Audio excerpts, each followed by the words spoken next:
Hey everybody, Pat McGuire coming to you ahead of our Halloween special for this year, season 4. Very excited for you guys to hear this upcoming conversation with author Sarah Miller about one of the most controversial topics, one of the greatest true crime topics in U.S. and potentially world history, but a quick caveat as we have to do when things don't go right. Sarah was amazing on this episode. Our microphones, as has been a theme this season, not so much, except this time around, the weird plague of what's going on with the microphones seems to be affecting my co-host Matt Borden. So apologies ahead of the episode just for the quality. Again, by the time this is coming out, we have resolved this issue, but with the way we record things, this was recorded in a batch of episodes where knobs were touched, mics were moved, things got weird, and we couldn't really figure it out. And unfortunately, the show must go on, and fortunately, the show must go on. So we do have a great episode. We were putting it out because our guest's audio was great, and you can definitely keep with the conversation. But for those of you audiophiles out there who have gigged us for this run of episodes that did not sound our absolute best, again, we apologize, but this will be the final of the final of the episodes of these batches to come on out. So without further ado, I hope you enjoy Season 4's Halloween extravaganza. As always, thank you for listening to the show. Happy Halloween.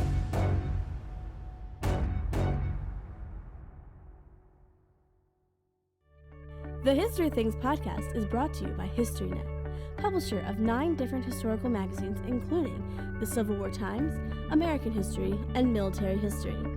Visit historynet.com to learn more, or follow them on social media by searching for @history_net. Thanks for listening. We hope you enjoy the show.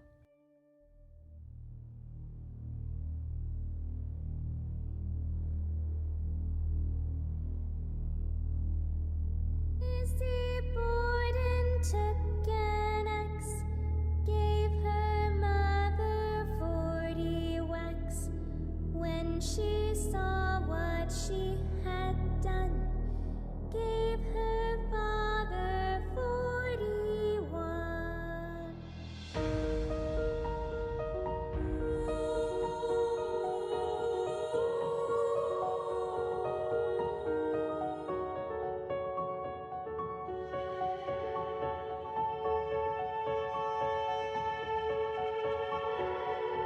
Welcome to the History Things podcast, Halloween special.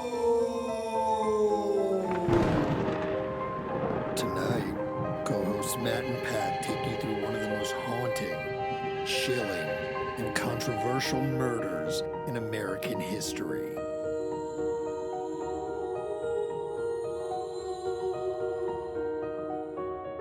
Joining us tonight is special guest Sarah Miller, author of The Borden Murders, Lizzie Borden and the Trial of the Century.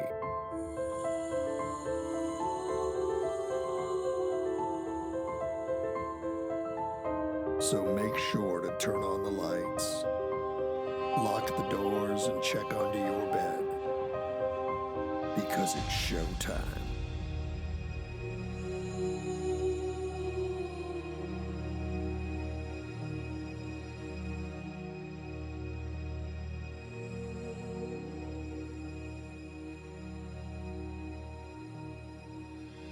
What's up, everybody? Welcome back to the History Things podcast.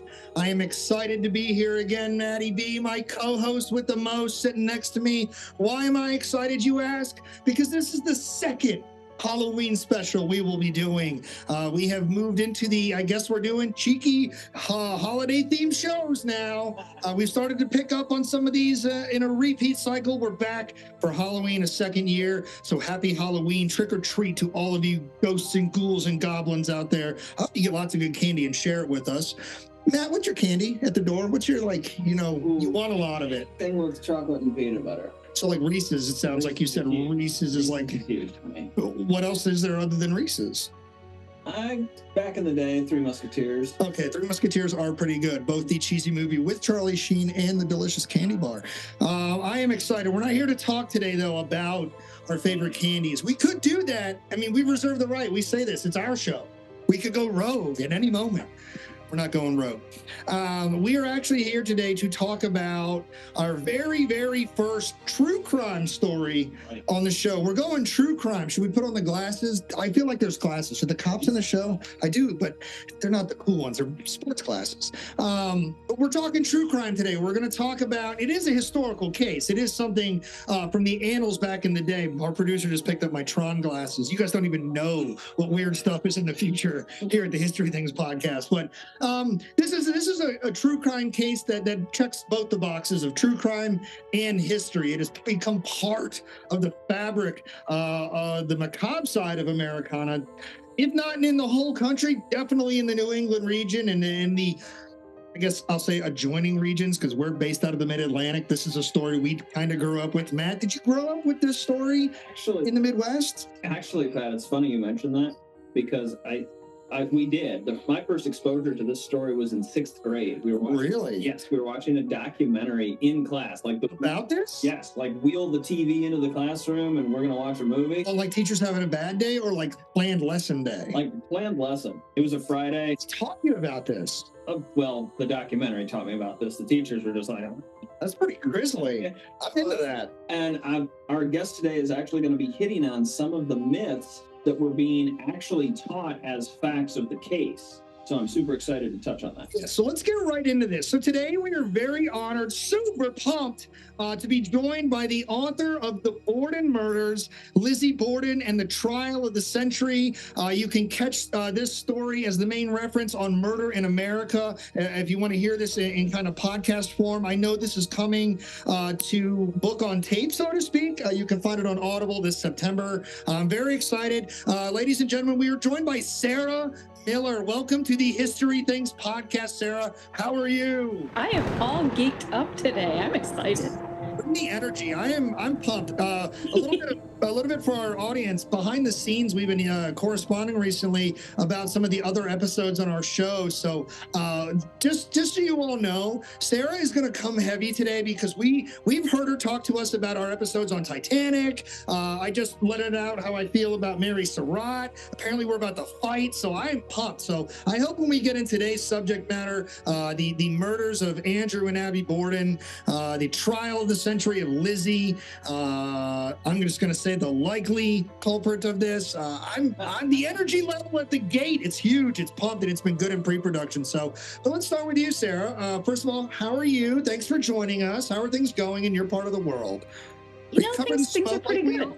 Are you covered in smoke like we are down here? No, I'm in Michigan, and I've heard the rumors. I've seen the pictures, but it's gnarly. Not hazy here or anything. It's good. So let's start with you. Are you a historian or are you a true crime fan? Like, when our listeners come to find out who Sarah Miller is, are they engaging in a world of history, or are they engaging in a world of I love true crime?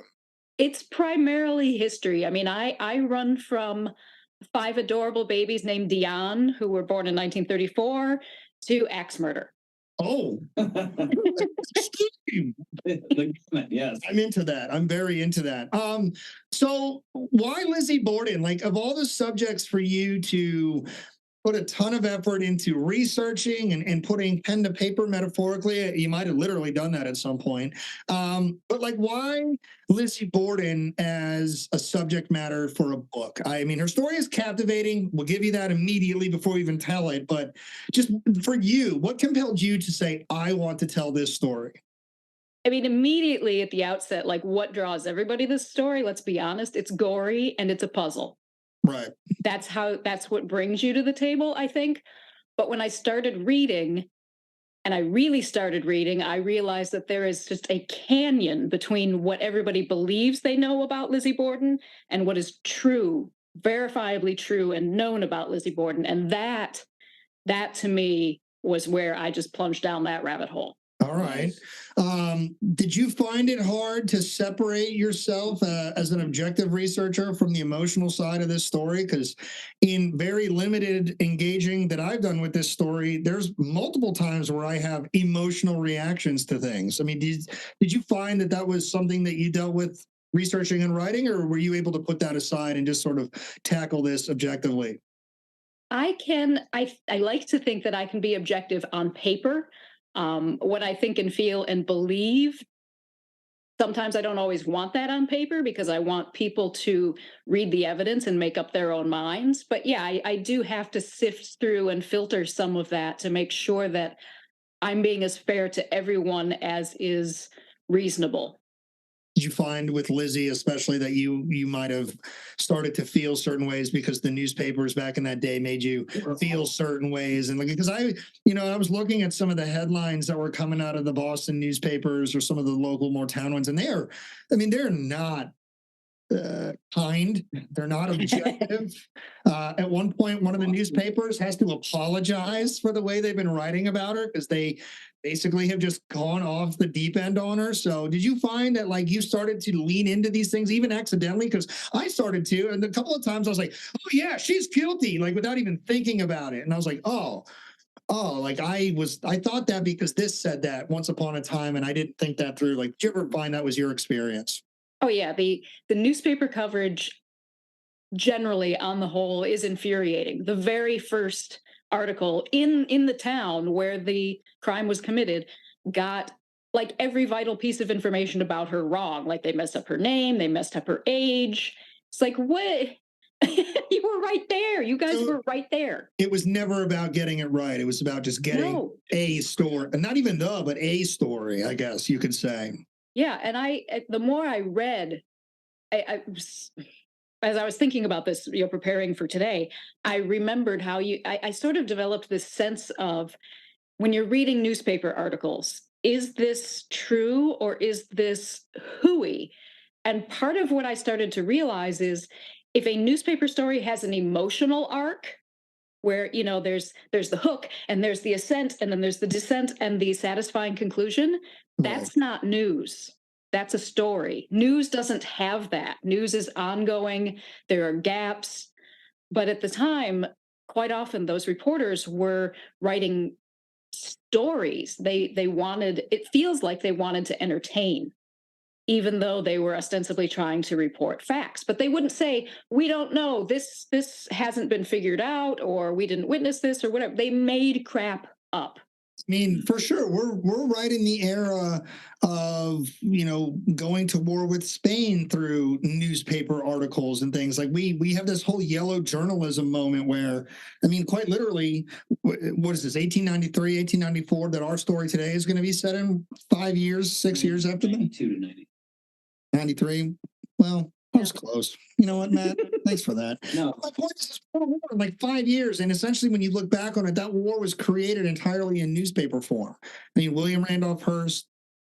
Forgive me, I'm forgetting. There's another major publisher at the time who's also, they're putting out newspaper articles that are just more or less BS. They're making things up, but it culminates with a movement to support a war, a splendid little war. So I could absolutely see how this is rampant everywhere at this time. You got to sell papers, right? News sells, murder sells. It was interesting to me how quickly the correspondents get there, especially for the town papers. But I don't want to go too far into the details before we actually lay out what this is, who these people were, and the events that lead up to the trial. I did have one question for you before we really dive into it, though, Sarah. The Borden murders, Lizzie Borden and the trial of the century. Was that your idea for the title, or was that your publisher's? Because I'm very curious about why they chose that particular title, because there's so many trials that claim that title in both the 19th and 20th century. Right. I honestly don't remember if that was me or them.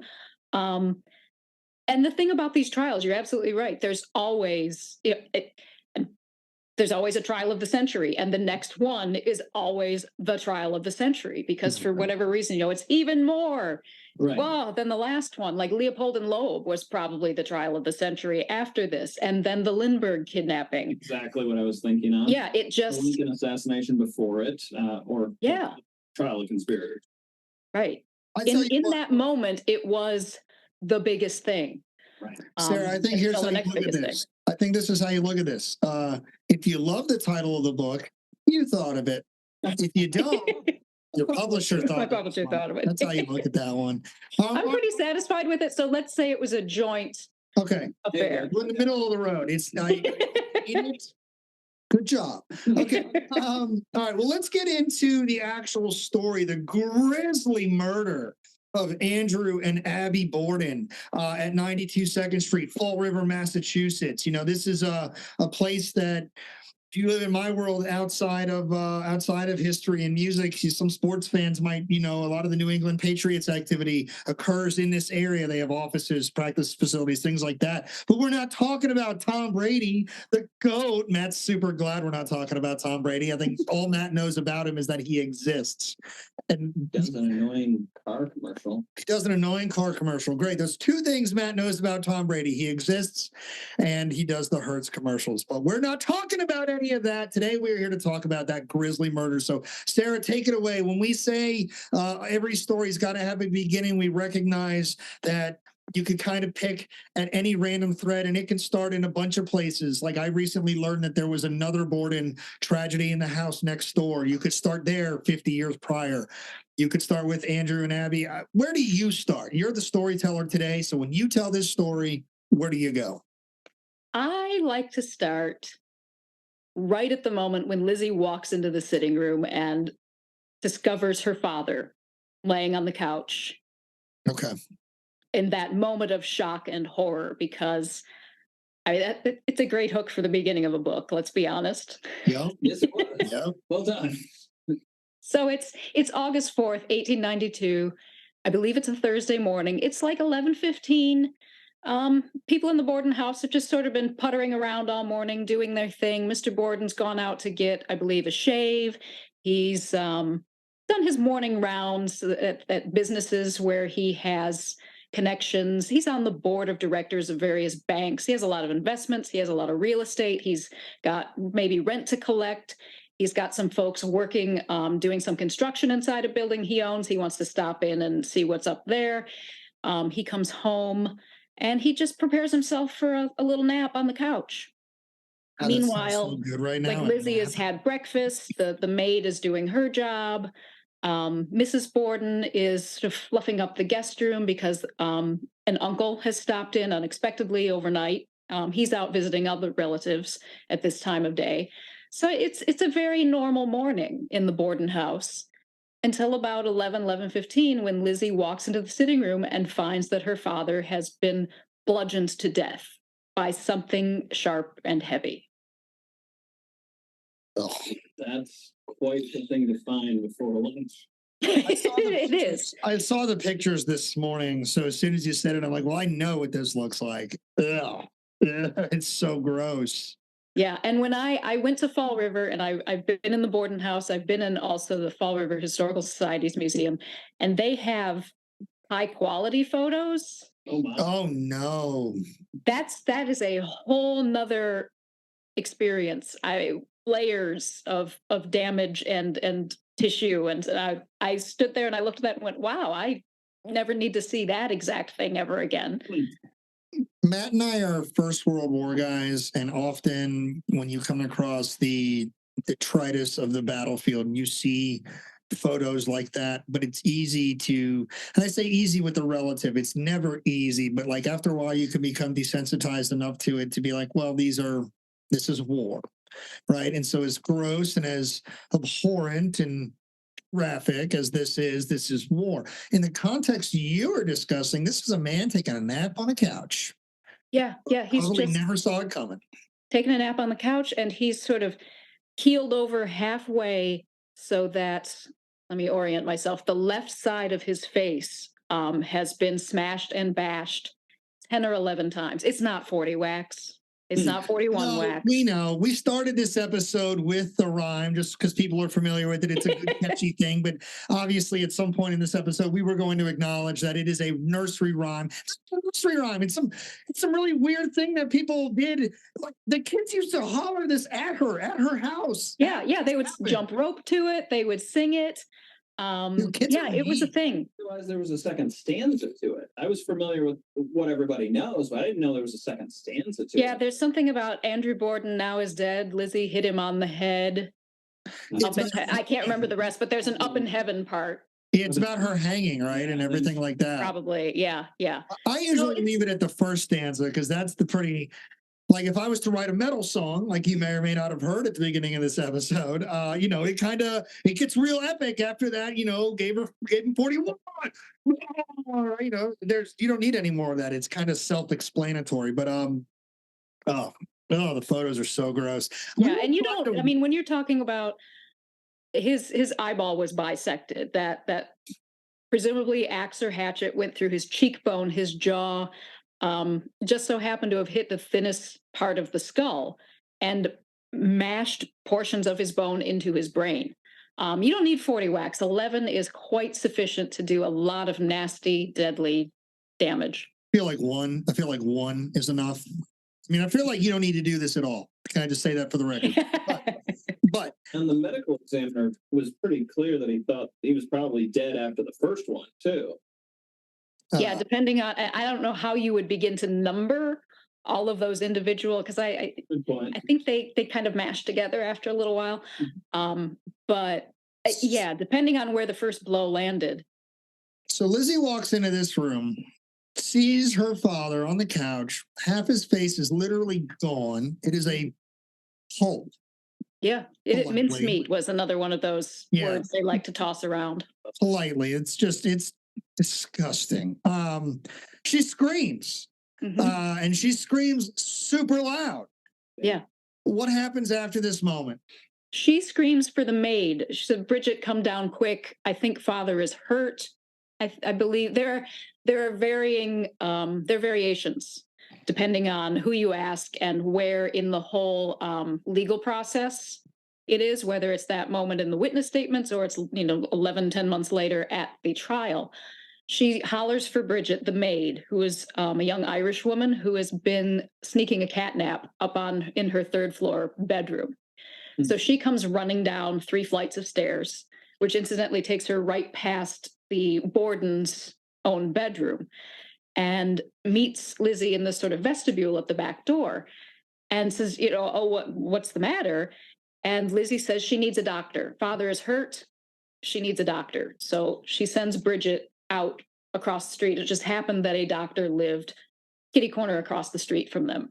So the chain of events just starts immediately. Did Bridget put eyes on Andrew Borden? She did not. She started to sort of go toward the parlor or the sitting room, apparently. In the Borden house, let's be clear, right at the beginning, there's a formal parlor at the front of the house, which doesn't figure into this at all. And then there's an informal sitting room that adjoins the dining room and the kitchen, and that's where Mr. Borden was having his last nap.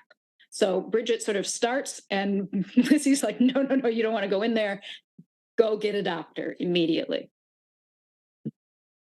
And the house itself is just an interesting structure, with being a former duplex turned into one home. It was when Mr. Borden bought that house, it was flats, an upper flat and a lower flat. And so that explains to a certain extent why there are no hallways in this house. It turns into sort of a rather interesting locked room mystery in a sense, because the front door is locked, the back door is locked. Upstairs, where the bedrooms are, it seems like a very odd arrangement until you understand that this used to be a living room and a dining room and a kitchen that all adjoined similarly to downstairs. So, for instance, between Lizzie's bedroom, which is toward the front, or the center of the house, and her parents' bedroom, which is at the back, there's a door. But that door is mutually locked. She has a hook on one side and they have a latch on the other. And that turns the upstairs into 2 separate compartments.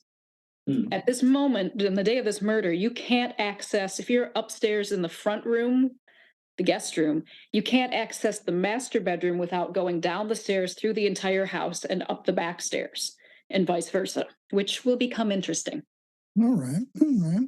The house itself is, when we get through a good portion of this story, is I'm trying to say what I want to say right now without spoiling all these little cool and interesting and important parts of the story, but it's an old-timey house, right? But it's not. That's the thing. Everybody says it's this little bitty house. It's bigger than the house I grew up in with my parents. No, what I mean from a construction perspective is wood floors that make noise when you walk on them. Walls that are not insulated with the modern pink stuff that is great at killing sound in a way we're not used to. Yep. Like, for instance, true. you go to the Lizzie Borden house today, as you could probably attest to, and I can't, I've never physically been there, but I've stood in a number of homes that were built in that era. Like, the walls are thinner than we're used to hearing. Like, you can hear certain things. So there's certain elements of this story that when we get through it, my brain is like, for instance, I'm just going to say it now. Like, how do we not hear bodies hitting the floor? Or how can we hear Lizzie laughing, but we didn't hear the body hitting the floor? You're talking about the fact that you can compartmentalize this house in such a way. And I'm like, yeah, but not from the sound. And I don't know, that's part of the story to me. So I didn't realize, because I didn't think about how they would secure the flat system, but a mutually locking door. And I guess they would still use that in the way they were operating the house now. So was that door locked on both sides? That door was locked on both sides the day of the murder. Nowadays, if you tour the house, it's all open. Most of it is open so that you can get through easily. Right. And there are even more funny things about it. Like, for instance, Lizzie and her older sister Emma, who's nearly 10 years older, they had adjoining bedrooms. And at some point, they switched rooms so that on the day of the murder, Lizzie had the room that you walk right into off of the landing upstairs, and her sister Emma's room adjoined and was only accessible through Lizzie's bedroom. All right. Plot is thickening. All right. So Bridget runs off to go find Doctor. Doctor lives kind of catty corner to where the Bordens live. Who is Andrew Borden? I mean, this man that has just been found dead, Lizzie's father. Like, who is he? Is he somebody important to the town? Who is he? I would call him a moderately important fellow. He has a lot of real estate investment in the town. He has a lot of investment in banks and, for instance, trolley car companies, and in the surrounding area. I think he owned like more than one farm in the general vicinity, one for sure, maybe two. He was very much a self-made man. He was not by any stretch the richest man in town, but he was doing just fine. Doing all right. He was doing all right.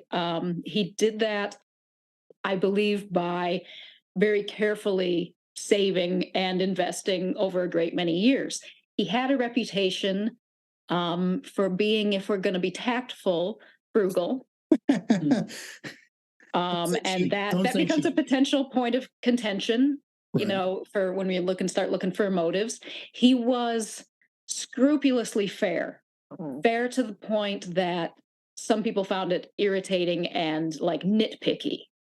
But I think in his mind, he was a very, very straightforward, honest, never borrowed a cent in his life. Very stereotypical Yankee in many ways.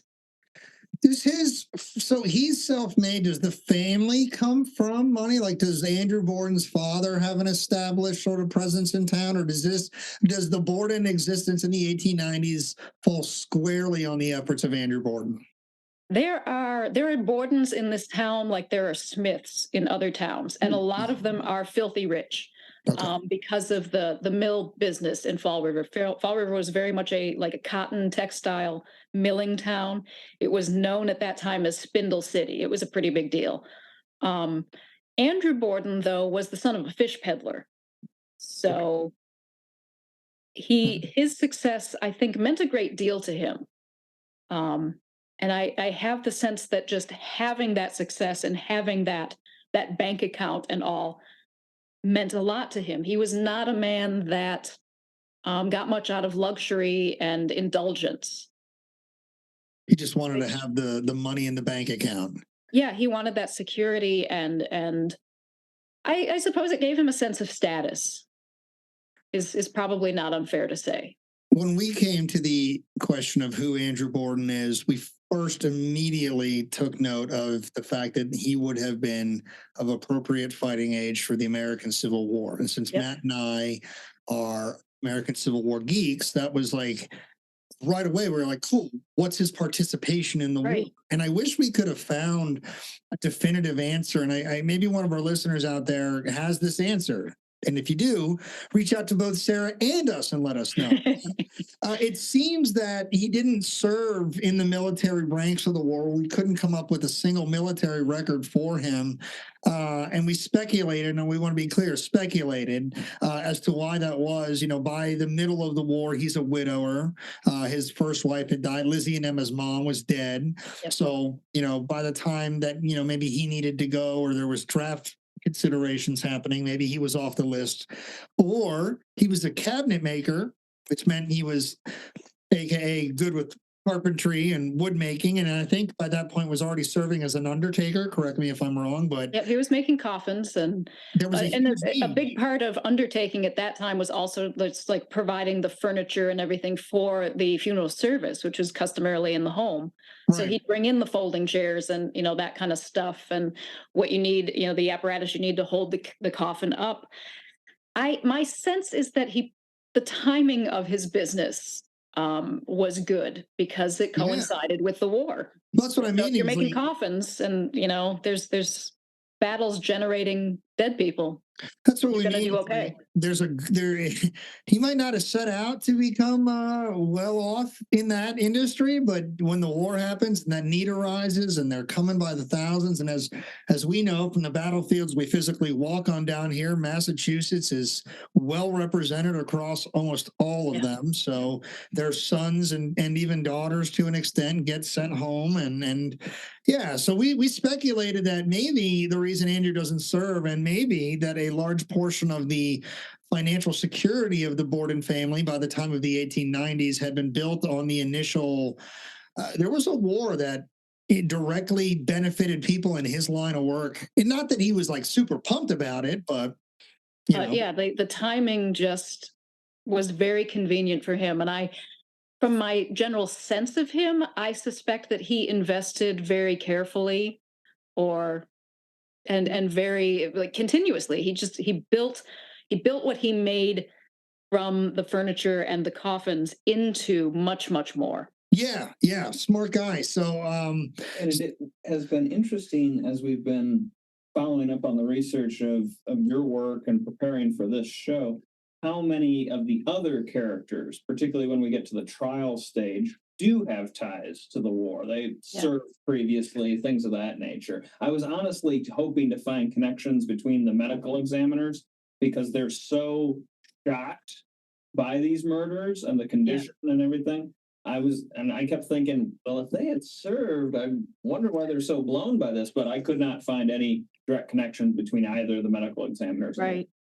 Our listeners will never see because it's a behind the curtain thing. But when we asked Sarah if she had a short answer to this real quick, she was like, I knew you guys were going to ask this question. I was like, God, we are so shallow. Yes, we were going to ask this question. I could smell it coming. Yeah, that's right. So if anybody out there has ever taken a look at this and has a definitive answer, we'd love to hear it. But we'll leave it at speculation that it seems convenient that this would be a place to make an initial penny. And then it seems like Andrew was smart and careful about what he did with that penny afterwards, and by the 1890s was doing well. Does he have enemies? Does he have known enemies? When Lizzie was asked on the day of the murder if her father had any enemies, she could not come up with any except her uncle Hiram Harrington, who would have been Mr. Borden's brother-in-law. His sister Luana had married this man named Hiram Harrington, and they just apparently irritated the heck out of each other. My impression is that Mr. Harrington thought that Mr. Borden was a cheapskate, and Mr. Borden perhaps thought that Mr. Harrington did not work as hard as a man should work. Oh, damn. Do not come at a man's honor like that in the 1890s. Don't do it. All right. So where do we go from here? The doctor's on his way. Do we go back? Do we step back and go back to the beginning of the morning? Do we set some more context? How do we get Abby into this story? My brain is all over the place, Sarah. It's just seething, isn't it? Yes, because I want to do the Tarantino thing. I want to tell you how I feel about this right now, but I don't want to do that because that would be pointless for a podcast. But I am all over the place with this story. I got a lot of emotions. In part because those initial moments are such a scramble. It's like ants boiling out of the anthill kind of a thing is going on. Bridget runs to the doctor. The doctor's not home. She tells the doctor's wife, send him quick as soon as he gets back from his house calls. Meanwhile, Lizzie has sort of retreated to the little side stairway right outside the screen door at the back of the house. And her neighbor, who's a 40-something-year-old widow, has just come home from the market. She drops her groceries on the bench where there's a window looking out to the Bordens. And she sees Lizzie, as she says, rubbing her face as if in great distress. And she calls out over the fence or the property line, Lizzie, what is the matter? And Lizzie says, oh, Mrs. Churchill, do come over. Someone has killed father. So Mrs. Churchill does. I mean, what do you do when your neighbor says that? You go. Bridget runs home and tells her the doctor's not available. Lizzie says, go get my friend Alice. She wants her friend. So off Bridget goes, running down the streets for somebody else. And Mrs. Churchill comes in and starts talking to Lizzie about, what's happening? Lizzie gives her a little bit of information. She's just she's out of it. The newspapers will say later that she shows no emotion, that she's just, this cold fish. Everybody who knew Lizzie personally that morning was like, this lady was out of sorts. This was not the Lizzie Borden we knew. And you can take that one way or the other. Mrs. Churchill then says, do you want me to go for the doctor? And Lizzie says, yes. So once again, Lizzie's left alone in the house. She doesn't want to be left alone. She's said this, but this is how things play out. People on the street notice Bridget running. They notice Mrs. Churchill running. And so right away, there's this attention like, what the hell ladies is don't going run around on? the streets like that. It's just what's not happening? done. There's a man from the newspaper who happens to be out collecting from his subscribers, just be paying the bills. And he sees these ladies running around. He's like, something's up. So Mrs. Churchill does pause and talk to them. And that's when the ants really start running because, there's the newspaper man. He's going to run off and get more people to get the story. Somebody goes to a phone. The nearest phone is like a block and a half away or something to call the police. So it all immediately is just this buzz of activity, the swarm going around with Lizzie at the center. That's one of the things that blows me away about this story is the press is potentially right there immediately and they screw it up almost immediately. Oh yeah, they're like in the house, they're stomping all over the crime scene. They get let in. The first officer George Allen, who came just on foot huffing along, he sort of commandeers this house painter and stations him at the back door and says, you don't let anybody in unless they're police. I guess Mr. Sawyer wasn't great at his job because reporters are going to come in and out. They're going to come and see Mr. Borden. They're going to walk right in and see the dead man. And it is a mess, forensically speaking, right from the get-go. So how long is Lizzie alone? How much time transpires before we have an actual response to this? Like either police, medical, like how much time we've started, it's like 11:15 in the morning. So we've got still before 11:20, all this is happening. It probably in minutes, this reaction. I'm the kind of nerd who will make a spreadsheet. Yes. So I have noted down that George Allen arrived, according to probably his own testimony. This is all word of mouth and testimony and kind of thing. It's not like anybody was standing there with a stopwatch. But between 11:19 and 11:20, Officer Allen is the first man on the scene. And then within 15 minutes of that, it looks like, at 11:35, between 11:35 and 11:37, two more men arrive. That was Patrick Doherty and Francis Wixon. And then they just keep coming, between 11:37, 11:40, two more guys, 11:39-ish, another man, 11:45, 12:15. They just keep pouring in. And these aren't all police. These are just people, right? These are police. And so in addition to this, there's people. Yep. This is a pretty immediate just response across the board. I mean, the cops are there within 5 minutes. Yeah. But here's the thing about the police presence is that there is, it just so happens that that day there is a policeman's retreat, Right. a holiday. So some portion, significant portion, we don't know if it's the majority or whatever, is out at Rocky Point, if I recall correctly, just taking the ferry to a nice beach and having a good time, having a picnic. So the police department is at a disadvantage immediately because they're um, under undermanned. I wonder if that plays into how the investigation's initial reaction will be conducted. Yeah, I don't know. I mean, the man, Officer Allen, who arrived first, the phone call comes to the police station, and the marshal says, "Go down there and see what's going on." And my understanding, if I recall correctly, is that Officer Allen is not like a beat cop or anything. He's the guy who's gonna book you when you come in. He's more of a almost sort of a clerical duty. So the first guy on the job, I mean, axe murder is not really at the top of anybody's list of expertise Oh because man. it just doesn't happen that often.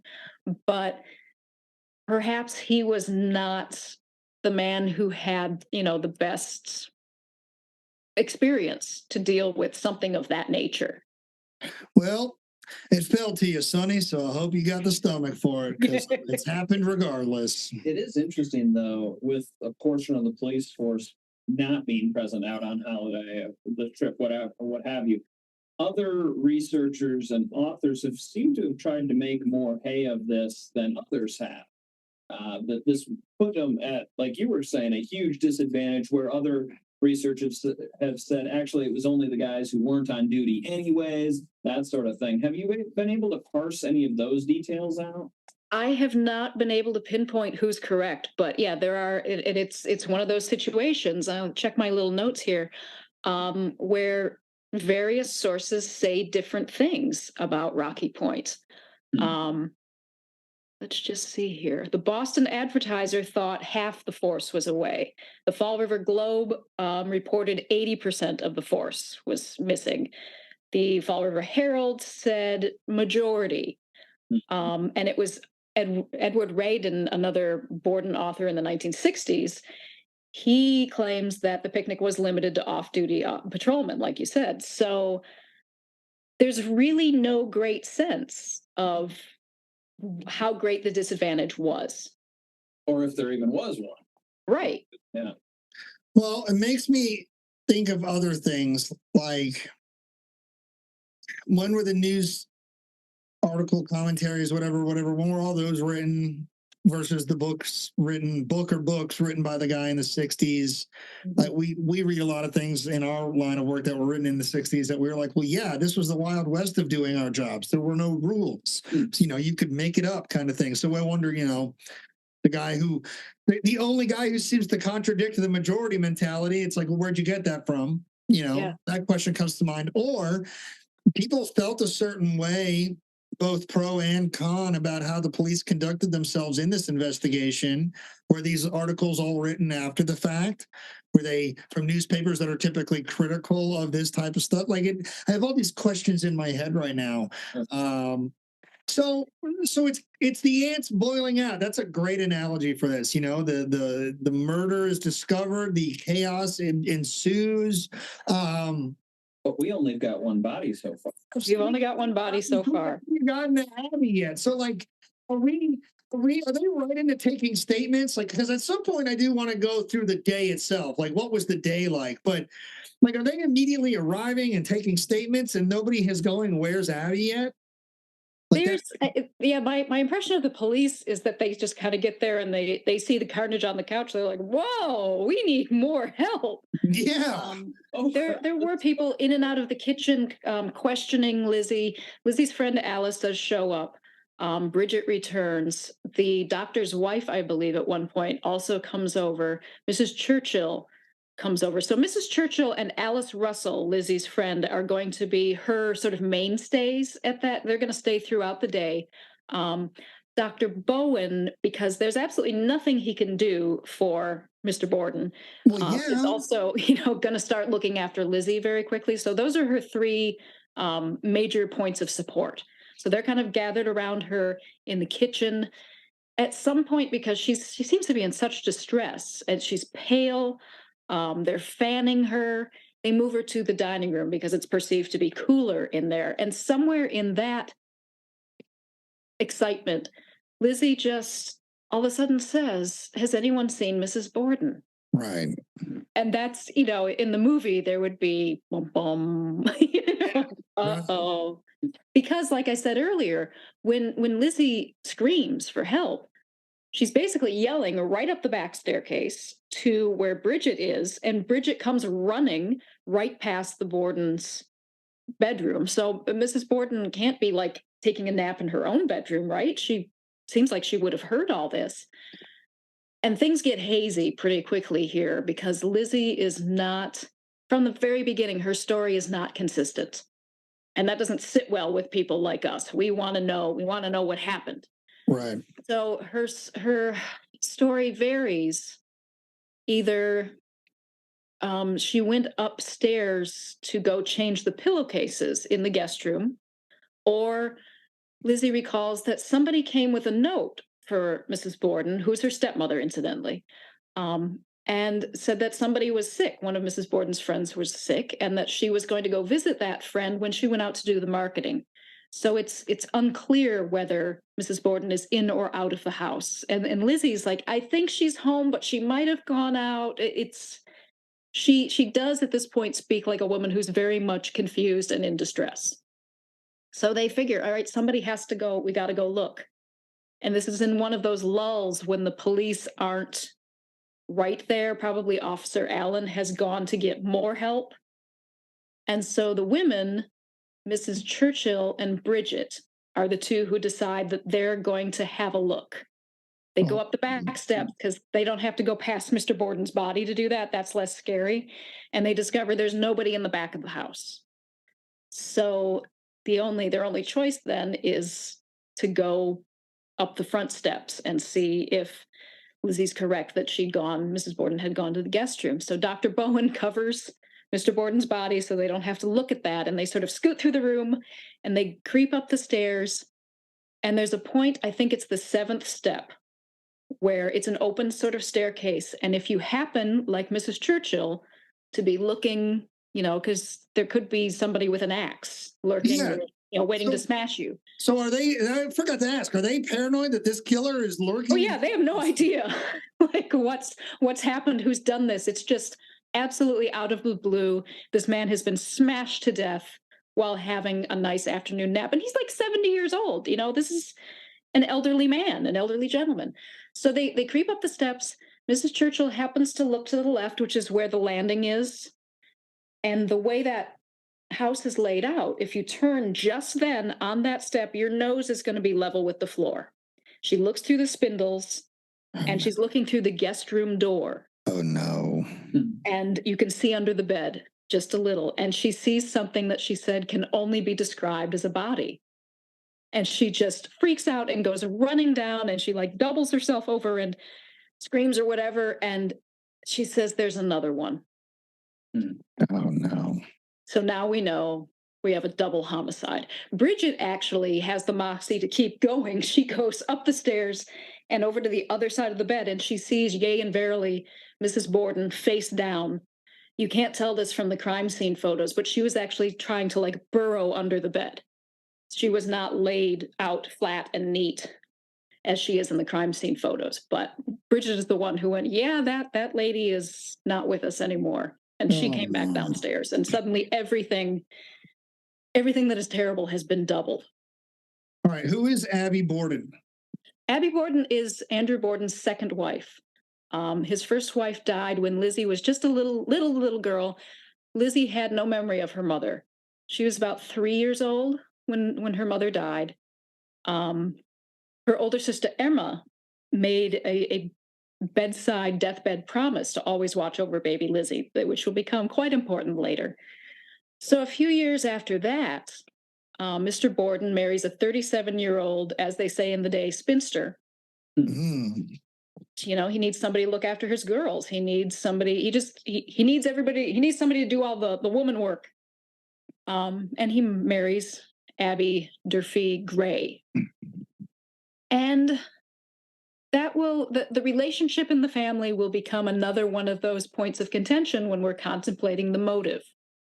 Mrs. Borden's relationship with her stepdaughters is tough to pinpoint exactly how that is. Emma, at that point, had been looking after her baby sister as promised for a couple years and was doing a pretty good job, to the extent that Lizzie would later say she never went to Mrs. Borden as a mother.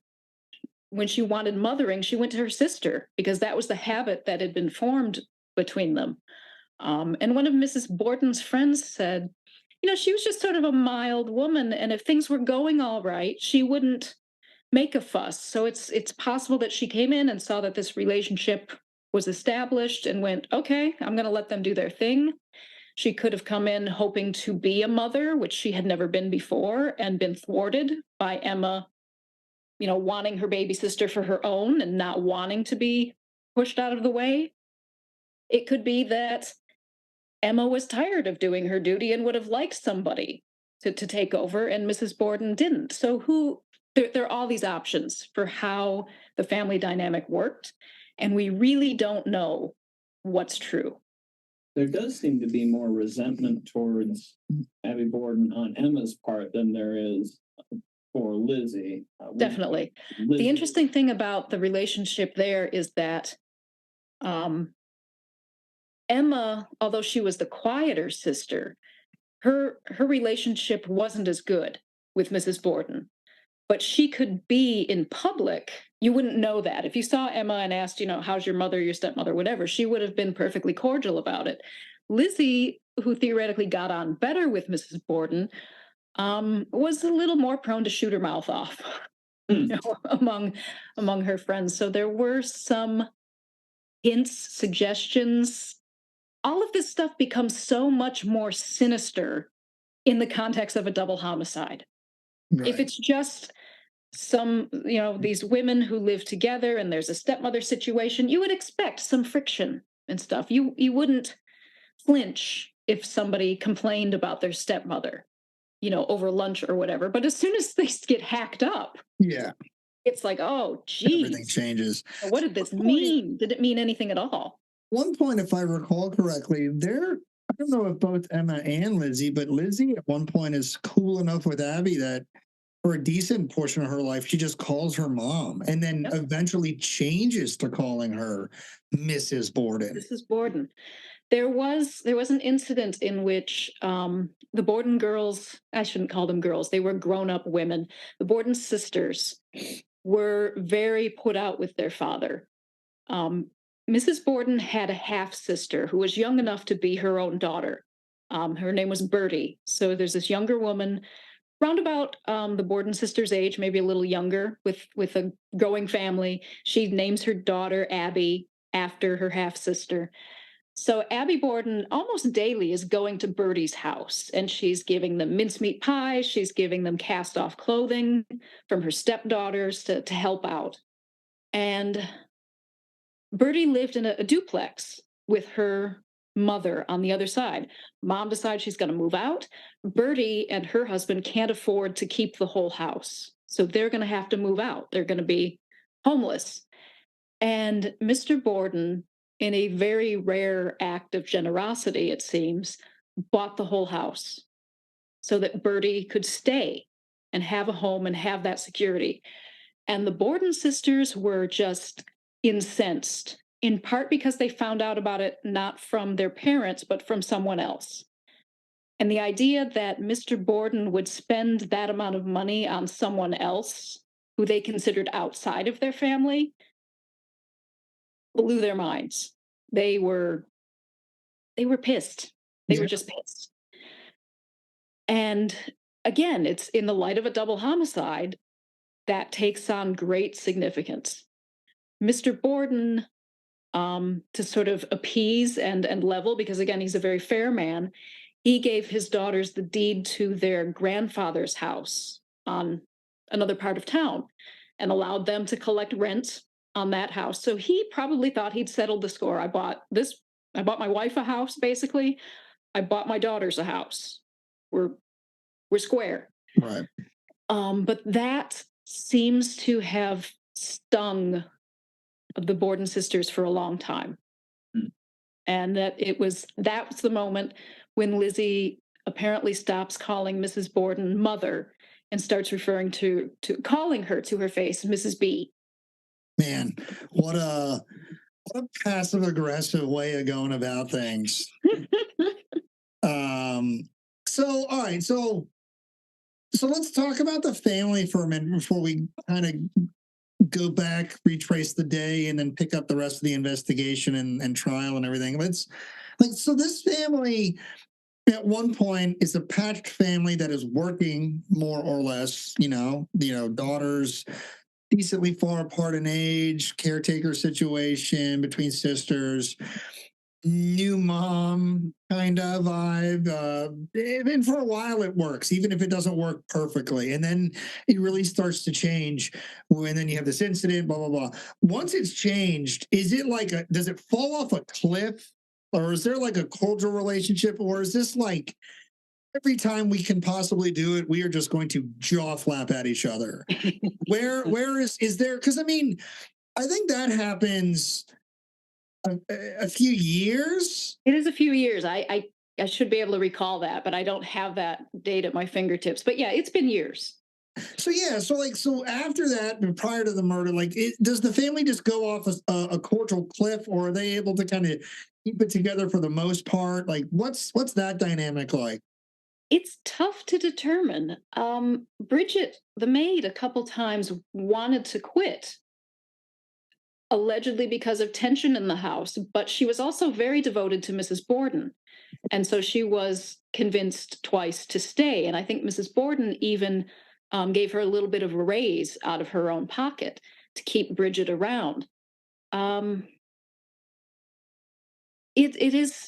It's hard to know, because one of the things about the Borden story is that people crave that sort of story framework. They want to understand. So things like Mr. Borden's frugality, Mrs. Borden's possibly alleged greed, because she maybe came from a slightly lower class than he did. She sort of married up, and he's known for having a very comfortable living.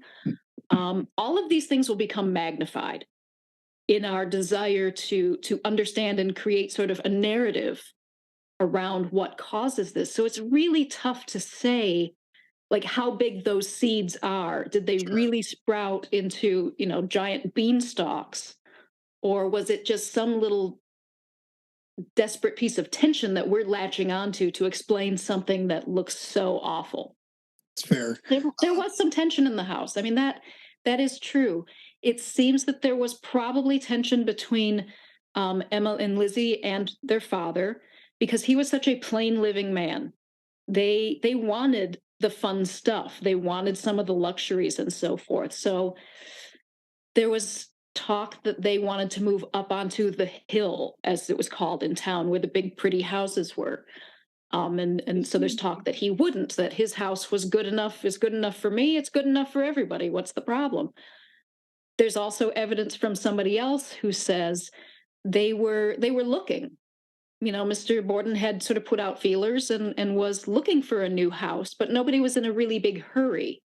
There's talk about how the house lacked certain conveniences that may have irritated the girls. And then somebody else who's sympathetic to the other side says, well, when Mr. Borden proposed to put in, central plumbing and all of this, the women of the house said, no, don't tear all the place up. Let's just wait, and we'll move when we find a place that's good enough to move to. So there's all of this push-pull when you start talking about the tension in the house. I think it was real, but how big was it is the question. Well, in the days leading up to, maybe the week or so leading up to the tragic day itself, I mean, there's a fight in the Borden house. The girls leave, I think, at one point and go stay at a hotel or a friend's house. Do you have any insight as to that incident? That's baloney. It is. It is. Okay. So this isn't a true Lizzie story. and Emma had gone just to visit socially somebody Okay. on the seashore. Okay. And Lizzie stayed for a week or so, and Emma chose to stay longer. And then, she comes back home. So that's another one of those things that it's a real incident that gets blown up into more. Okay. There's got to be something nefarious in here, and there doesn't seem to be any evidence of that. So Emma was away. That is absolutely true. That Emma had been away for about 2 weeks at the time of the murder. So Dr. Bowen has to send her a telegram to bring her home because her parents have been murdered. I feel so bad for Dr. Bowen because he gets called in. He's thinking maybe it has to do with some sickness that had been in the family the previous night. Okay. And he rolls in on this brutal, what comes out to be double homicide. And he has to go and do his duties as a medical professional. So he's like, yep, he's dead. And then kind of like takes his pulse. Yep. Yeah, that's literally all he can do. And then it just sort of derails him. He can't. He's the first man on the scene. He is a medical man, so that sort of gives him the sort of aura of authority. Right. But there is nothing he can do except take the pulse and be, yes, yea and verily, this man is dead, which you could tell by looking at him. There are a couple different accounts of what exactly Lizzie is alleged to have said about when she, screams to Bridget for help. And I think one of the accounts I read was she said something like, "Father has been cut or stabbed," and it's like, yeah. One of the early the in those early like ants in the hill moments, one of the early stories that was coming out onto Second Street was there was a man who stabbed another. There had been a fight. Yes. And that's how garbled the information initially was. This whole case is one giant long game of telephone when you get down to it. All right. Yeah. All right. So we have two bodies now. We have two very grisly dead bodies. Neither of them has 40 or 41 whacks, but enough to kill you a few different times over. Let's take a step back, if you don't mind. Let's go through the day itself. How did the day itself play out? I guess from 30,000 feet. This family doesn't always, again, maybe we're going to squash another myth right now. This family doesn't always eat its meals together. Is that part of the beef? Because I know Lizzie and Emma quite often ate separately from Abby and Andrew. That is probably true. I tend to believe that is true.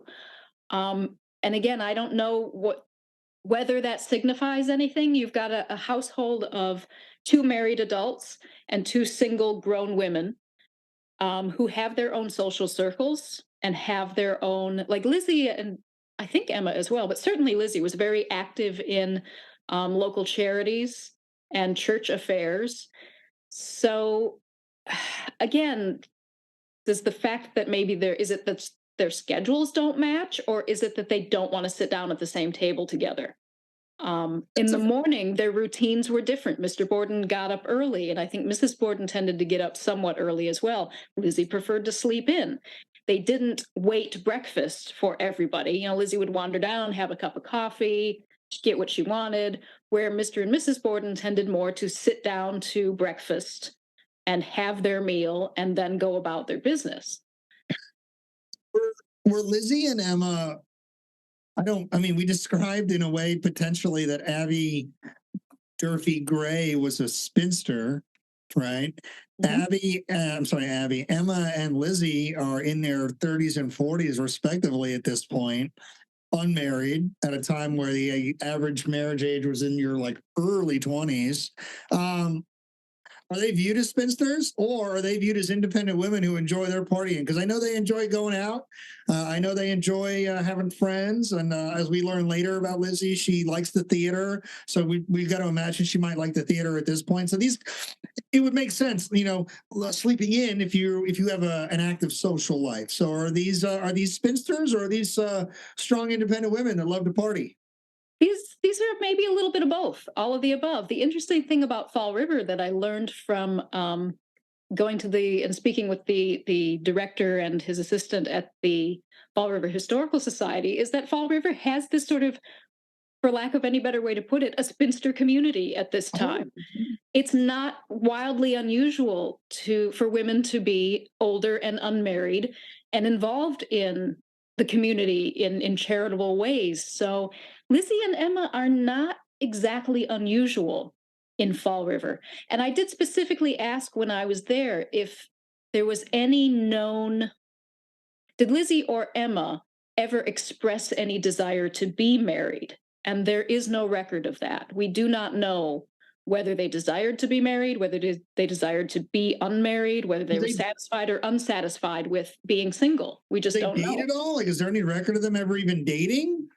Not that it matters, but I mean, just trying to figure out who people are. Like, very, very little. And that's one of those things that when novelists tackle this story, it's always attributed to love and sex. It's either Lizzie is, she's banging somebody she met in Europe. Lizzie is banging somebody at home. Lizzie is banging her uncle. Lizzie is banging the maid. She's just giving it up. Lizzie is in the barn banging herself when the murder occurs. It's always sex. Always. Girl.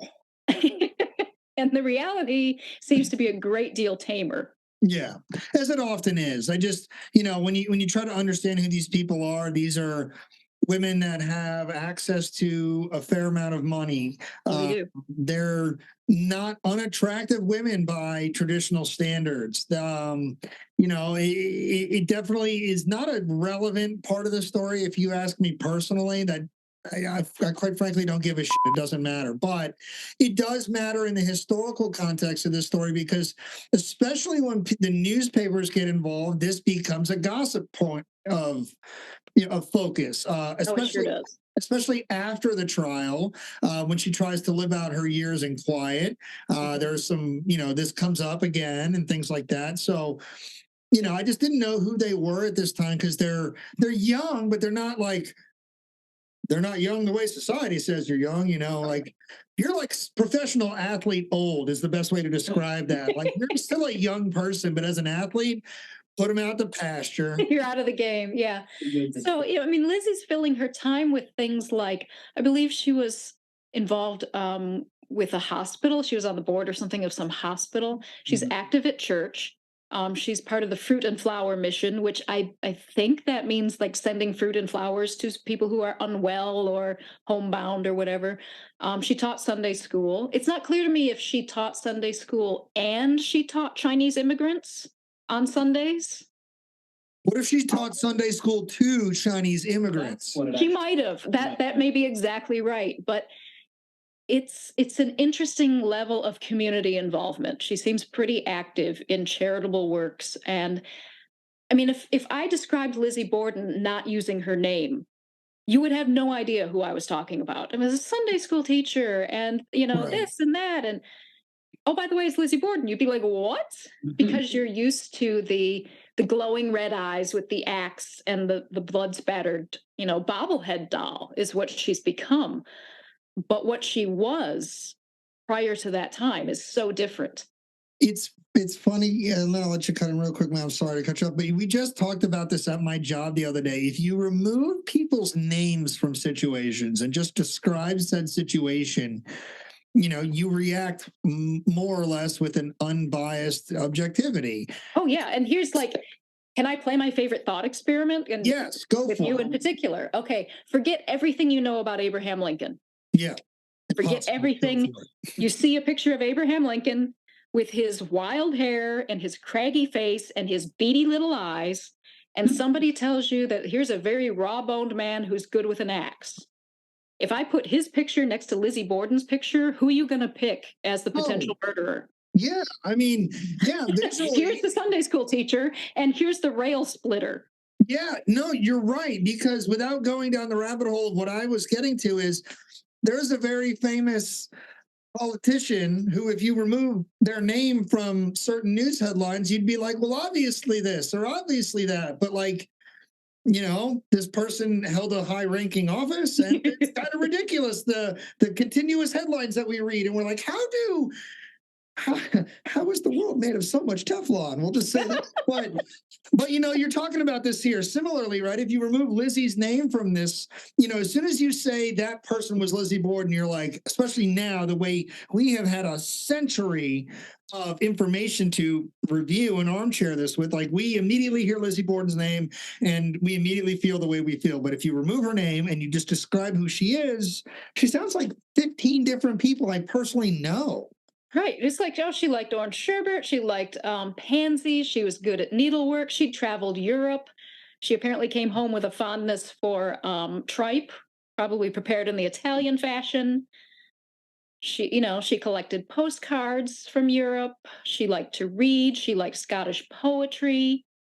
None of this aligns with the picture that you have of Lizzie Borden. So, how much credence do you give to the reports and writing about her as a younger woman, with her sort of being eccentric or emotional? I think at one point a teacher, I guess, does put her down on paper that she is subject to moods.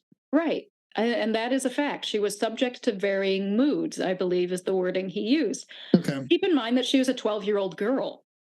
Well, puberty, hello. A 12-year-old, any kind of person is probably subject to varying moods. Yeah, but then again, that time, because we all are, hers did stand out to a certain degree. So yes, she had a temper. Okay. I believe that is a fact. Her friends who believed in her innocence would concede that fact. Okay.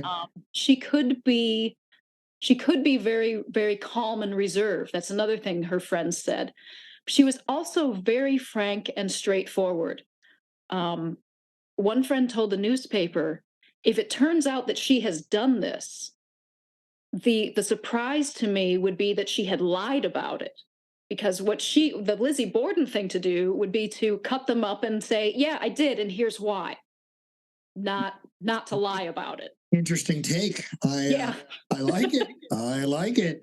All right. So the morning of, Emma's not there, right? Lizzie stays upstairs because she likes to rock and roll all night and party every day. There you go, Parker. That's a Kiss reference for you, buddy. And Abby and Andrew have sat down for a prepared breakfast. What time is that breakfast? Do we know?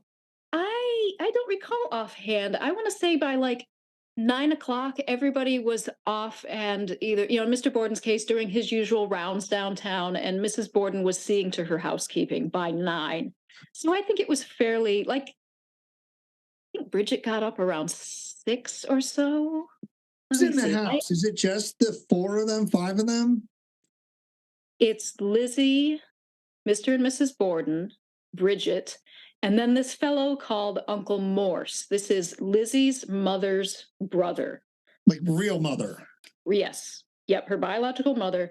Uncle Morse just showed up the night before, unannounced, no luggage, not even a toothbrush in his pocket, and he's going to stay the night.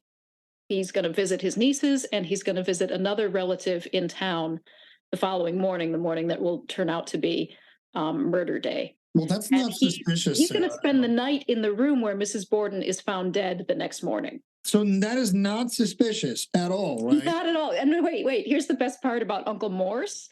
He was a butcher. Okay. And a horse trader. Shut the front door. Right now. And you look at the guy, I don't like to put how people look has nothing to do with their character or anything, but clearly Abraham Lincoln was just thrown through the mud. Yeah, you're like, this is a guy that looks like he should be in a detective novel as the suspect. All right. Okay, so we have a whole new player in the house. So this guy is a member of the family, but seemingly disconnected because he is the brother of the deceased wife, who has been long deceased at this point. Correct. Shows up out of nowhere, not shady at all. Doesn't have any effects to his name, not shady at all. Andrew, good guy though. Good guy. Can we call him Good Guy Andrew? Can we do that? Sure. All right, Good Guy Andrew says, sure, you can stay the night. First of all, don't come to my house. If I know you personally and you ever pull that shit on me, unless you're having an emergency, like a real emergency, you're not staying out of my house. So Good Guy Andrew is a better guy than I am. But Now, had he stayed the previous night, or was he going to be staying the night? When he arrives on the 3rd of August and stays over the night of the next day will be the murder day. So he's there. Is he there at breakfast with Andrew and Abby, or is he rolled out? He's at breakfast. Let me. I found my chart here. Bridget got up at about 6:15 in the morning. Uncle Morse got up first. He got up around 6. Then Bridget. Then Mrs. Borden comes down at 6:30. Mr. Borden shows up around 6:50 a.m. Breakfast seems to start right around 7, depending on 7:15, depending on who's telling the story. And then Mr. and Mrs. Borden and Uncle Morse, they sit and chat in the sitting room for a little while, and then they go about their business. Morse goes out to visit his other relatives. Mrs. Borden's going to start her housekeeping. She tells Bridget to please wash the windows because they're awfully dirty. And people just, go about their day. All right. I'm so thrown by this uncle that's just like randomly a part of this story now, because his entry into our story is so shady that I just want to be like, well, obviously this guy did it. I mean, before we even litigate this thing, before we even actually get back to the murders, like the dude is super suspect from moment one, and he's a butcher. He was a former butcher with, like no luggage, no toothbrush. Like that was actually brought out in testimony. We know the man didn't bring a toothbrush. All right. So he goes to visit other family members. I just weirded out. This guy appears out of thin air, and like nobody has had a beat on where this guy's been, or like he was from Iowa. Like he was horse trading out west, but he still had connections in the east. Lizzie and maybe also Emma had kept in touch with him. They had a correspondence. He didn't keep as close touch with Mr. and Mrs. Borden.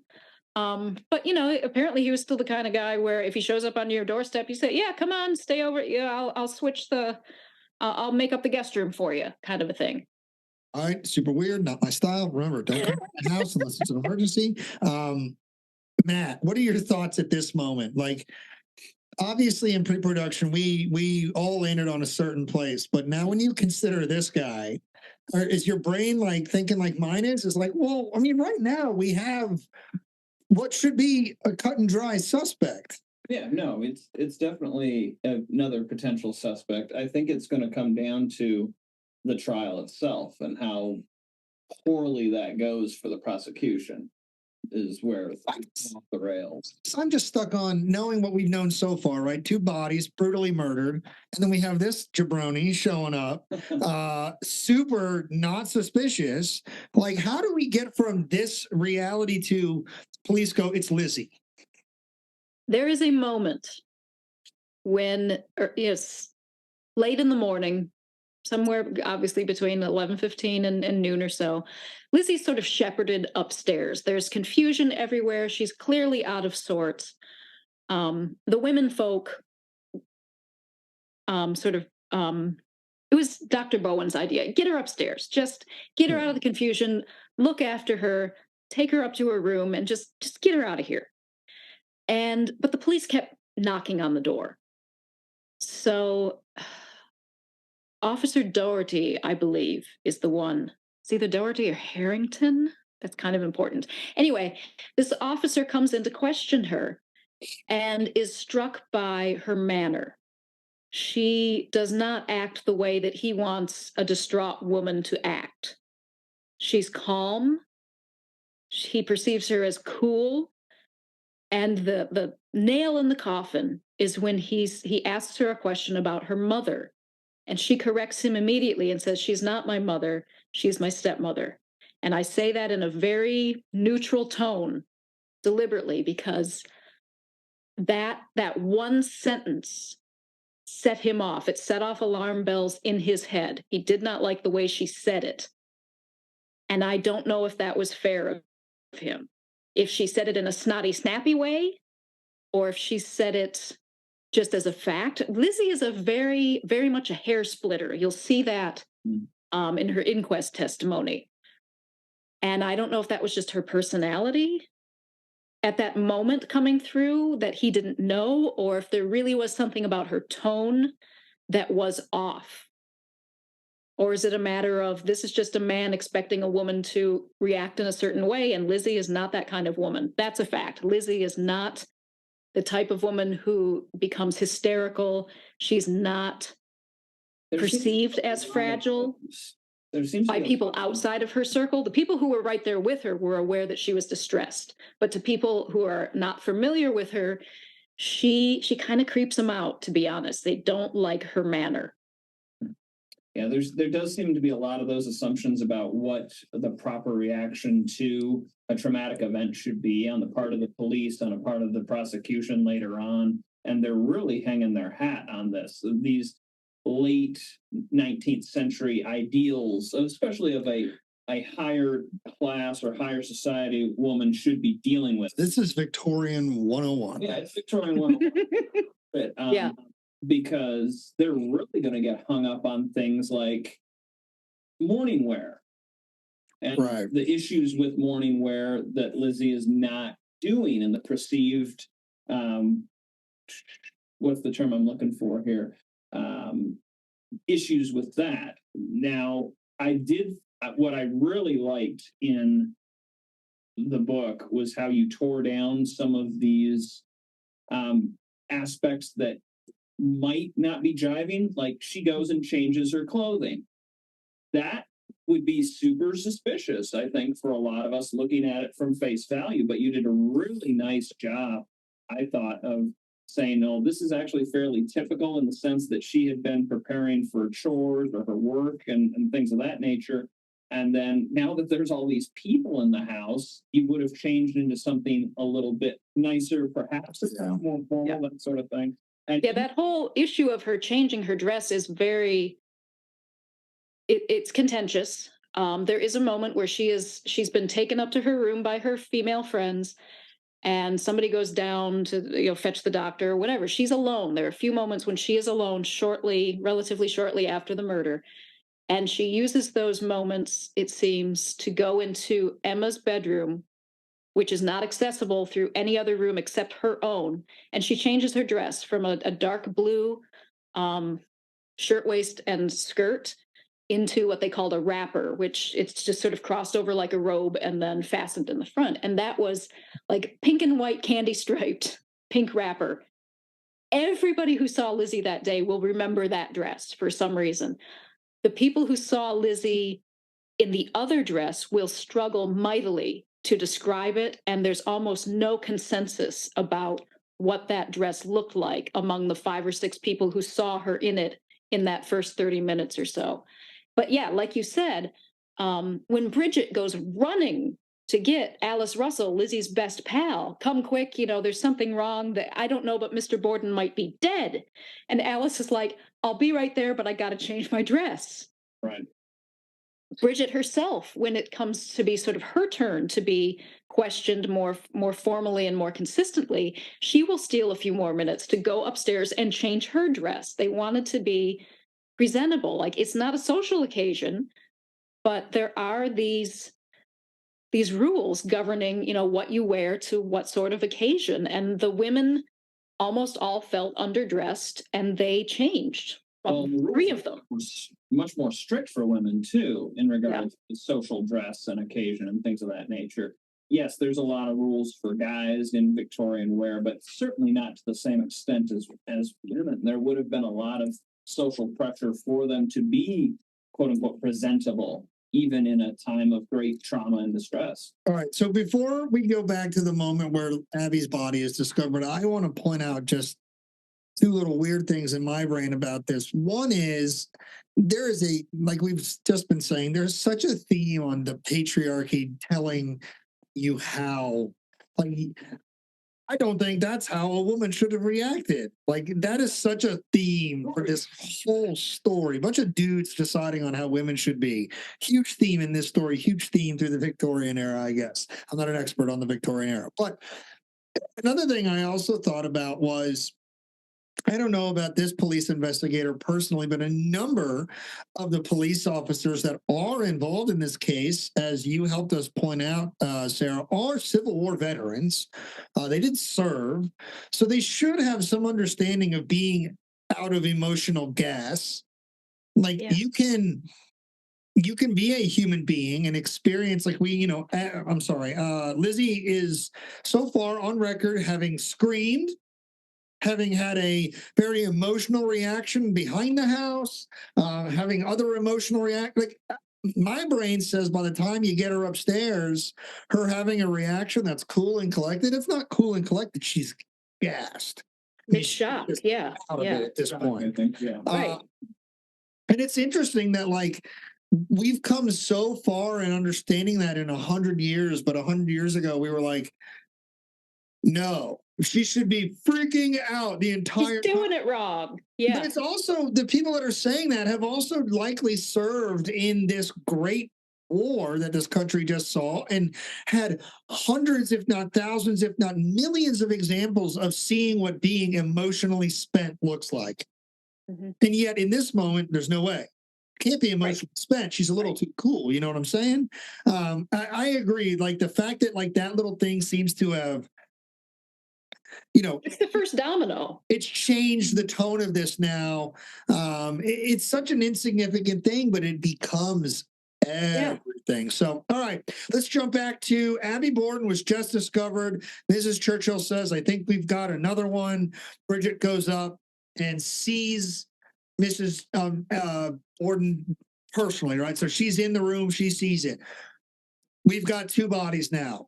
All hell breaks loose again. We have this ant boiling moment one more time.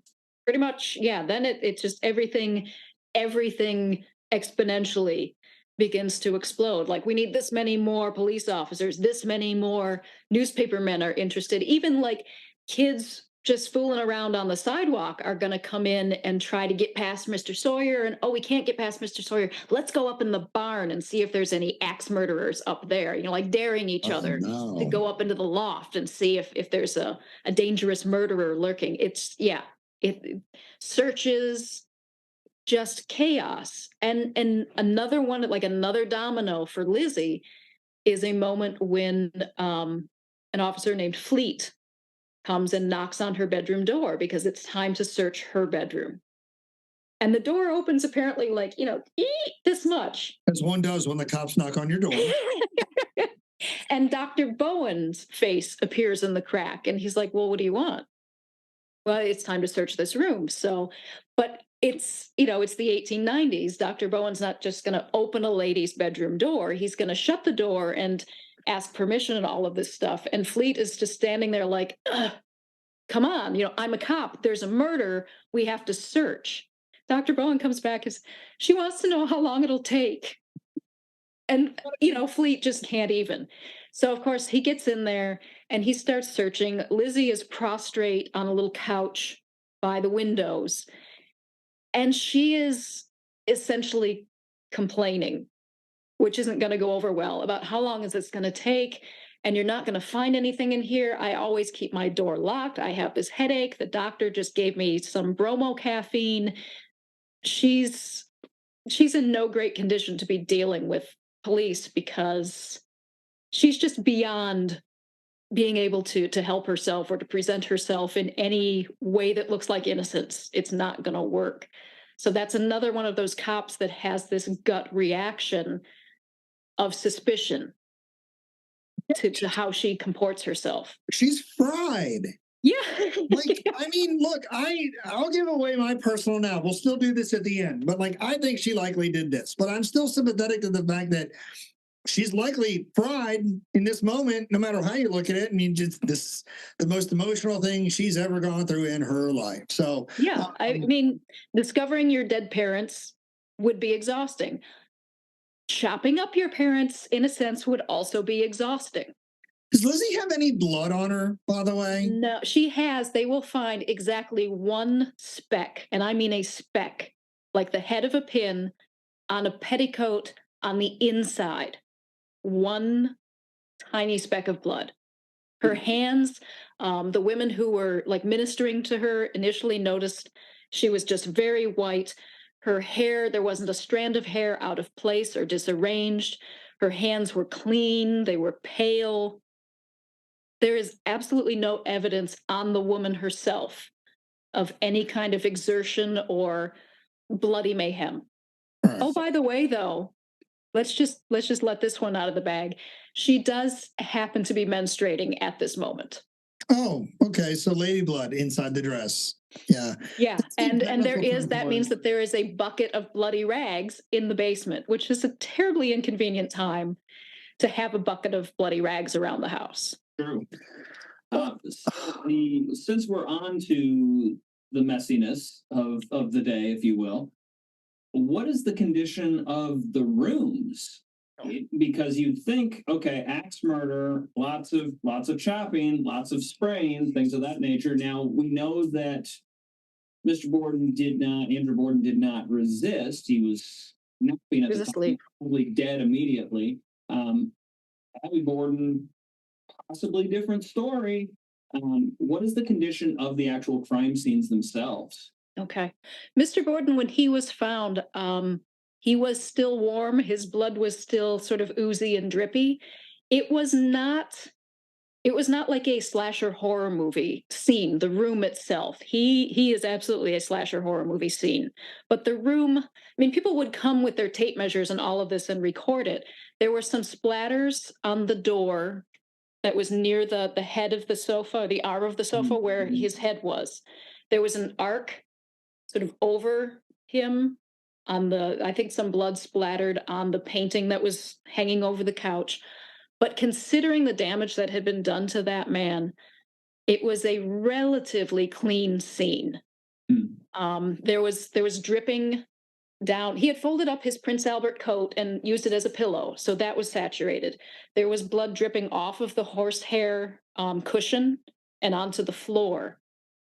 Apparently, even today, if you take whatever kind of magical light it is that will illuminate blood, if you shine it on the floorboards of that room from the basement, it will light up. I mean, it did soak into the floorboards, but it did not explode all over the room. Mrs. Borden, most of the bleeding seems to have gone down. I mean, she ended up face down on the carpet and soaked through that carpet down to through the backing. It was just a black blood coagulated mess. There were some drips on the marble top of the dresser. There was some damage, some spray to the bedspread on her right. But again, the room itself was not a gory, horrible, spattered mess. Mrs. Borden was obviously not asleep when she was attacked. She had gone upstairs to change the pillowcases on the bed where Uncle Morse had slept the night before. And judging by her wounds, my opinion, I am not a physician, I'm not a forensic expert. There were 18 or 19 blows. One of them, which they would discover later, was a sort of a flap kind of wound near her ear, which suggests that there was a hatchet blow that sort of carved like a hinge from the front. So how I envision it is somebody hits her from the front and then sort of proceeds around the back of her head, because as you go around her head, the wounds become more severe, I believe, to the right side. So she was struggling, and by the time they got to the other side, got her to the ground, whatever, that is where the mass of damage occurred. She was alive and aware enough that she tried to scramble under the bed. And this is like one of the worst moments for me. When people ask you, like, what's the thing you found that made you go, wow, or yuck, or whatever? This is it. Abby Borden was a big woman. She was not going to fit under that bed. But her brain, it didn't matter to her brain. Her brain was saying, get away. And that was her only option, was to try and get under there. And it didn't work. And that's in part why the crime scene photo, I think, has been changed, because she was disarrayed. She's partway under the bed. Her dress is a mess. And they laid her out like she had been felled like a lumberjack, just poof, straight over. Her dress is straightened and all of this. Her arms are underneath her. That is not the sight that Bridget Huge Sullivan part of saw. the narrative now, though. Like so many, hit in the back of the head, never saw it coming. like so many people that, and many other podcasts kind of tell the story like it happens this way.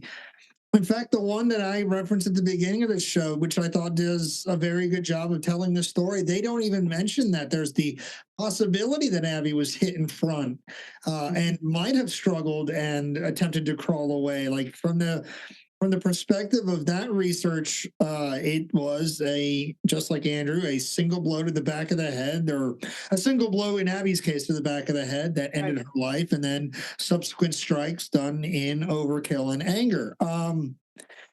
You mentioned the state of her blood. Abby sounds like she is killed before Andrew is killed.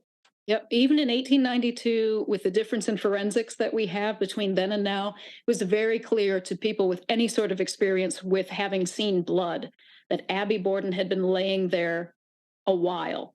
Her blood was coagulated. It was black. Mr. Borden was still drippy. All right. We're going to get more into the forensics as we get into the trial, but I got to admit, as I was reading the book and doing some of the research for this, I was impressed with the amount of forensic know-how they brought to it. They were doing a lot, not just with, okay, that blood's fresh, that blood's coagulated, but they did a lot of fairly advanced stuff to try to figure things out. I was very impressed by that. Yeah, I definitely thought in my mind for a long time that if you ever needed to get away with murder, you should do it in the 19th century. But then I thought, don't do it in the late 19th century, because they were checking out what's in the stomach, what's of the blood. I'm like, yo, they'll just fingerprint you. Like they might have been able to do that. I don't know, but it was definitely eye-opening to see how forensically advanced we were even in the 1890s. Like we have been doing, I want to jump around a little, but not too much. Like I want to keep consistent to the fact that we now have both of these bodies discovered. The police are investigating, if not over investigating right away. They're taking statements from like just Lizzie? Are they talking to Bridget? They're talking to Alice, Mrs. Churchill. Have they found this uncle that's not shady or suspicious in any way? Where are the other people that were in this house? What are their stories and alibis? Because I can tell you right away, to me, the uncle sounds suspicious. To me, Bridget weirdly also sounds suspicious. We haven't talked too much about her, but I know, in a little bit of foreshadowing, I told people that she is on my list, I guess. Where are we? Are we taking statements? Like how is this? A lot of people are being interviewed. The doctor's wife, anybody who comes into the room, into the house from the outside is being questioned. So Lizzie, Bridget, even Alice, Russell, Mrs. Churchill, like you said, Mrs. Bowen, the doctor's wife, the doctor himself. If you read the Borden murders, a lot of those initial chapters when we're discovering the crime are taken directly from that testimony. Okay. They really build the picture to the best of our ability of what happened that morning. Bridget said that Mrs. Borden asked her to wash the windows. That was her special chore for that day. So there was a spigot outside. So Bridget, gets her mops and buckets and all of this, and she takes all that stuff outside. She gets her water. She has a little chat over the fence on the south side, I believe, with the maid next door while she's supposed to be washing the sitting room windows, which is, by the way, where Andrew Borden is going to be napping and murdered. She washed the dining room windows. She's all around the property. She's going back and forth to the barn behind the house to get refills for her pails. There are times when she should theoretically be looking right in the windows where murder has occurred. So that's a funny thing to consider. Like how does that timing all fit? The thing about Bridget gives us the kind of story that as observers and jurors we crave. Bridget is very consistent. She's very clear. So we like the way Bridget's timeline feels. It feels like the backbone of the case. And if you actually line it up with all the other testimony from Uncle Morse and from Lizzie and so forth, there are gaps. And there are gaps where there shouldn't be gaps. There are overlaps where there shouldn't be overlaps. So she's not, crystal clear, absolute precision, which is normal. That's okay. Lizzie's story is a mess. It just is. There's no way around that, even if, as I tend to be a little bit sympathetic toward Miss Lizzie Borden, her story's a mess. Yeah. She says she gets up, she's just kind of puttering around. She's gonna iron some handkerchiefs, but the irons aren't hot enough. She sits and reads a magazine in the kitchen for a little while, and then it occurs to her, and she says, like, right there, I can give you no reason why I thought to do this. It's just one of those things that people think of. She was going to go fishing the next Monday, I believe, and she didn't remember if she had any sinkers on her lines. So she's going to go out to the barn and check and see if, not if there's sinkers on her lines, but if there's any lead for sinkers, because her lines aren't even, if I recall correctly, her lines aren't at the house. They're at the farm out in the country. But she was brought up by Andrew Borden. She's not going to buy sinkers just in case. She's going to go to the barn, see if there's any lead that's good enough for sinkers before she invests, this great deal of money in buying new fishing tackle. So she goes outside and she dallies around in the yard. She eats 3 pears. She picks up these pears from the pear tree, goes up into the barn to the loft. She's just looking out the window towards the house. There's a moment when she claims she's looking out the window that faces the back of the house and that sort of driveway that parallels the screen door where she will be noticed by Mrs. Churchill. And then she just putters around the workbench looking for chunks of metal while munching on her pears. There's another slightly different version of the story where she's going out to look for metal to mend a screen. So which one is it? Or is it both? Is it, I get out here and I remembered that broken screen. I got out here for the screen metal and I remembered I'm going fishing and I need the sinkers. Is she just a dirty liar and she's making this all up? Don't know. So she eventually wanders back into the house and just walks into the sitting room and boom, life changes eternally because of what she sees there. I always get weird, even though I think Lizzie more or less did it in my mind. I always get weird when people immediately attack the disconnected alibi over attacking the nice and clean and tight alibi. In my brain, you should just take them what they are and investigate them and leave and go from there. But when people hear a tight alibi, they're like, that makes sense. And they move on. They hear an alibi that's all over the place and they go, there's something there. And they never consider the fact that, has anybody ever walked around and thought, you know what, I should have an alibi before I do something? Like just naturally, this should be a good alibi. It's like, to me, it weirdly lines up sympathy for Lizzie. If you're just going like, well, of course she's all over the map. She wasn't expecting to find her dad chopped to absolute oblivion this morning.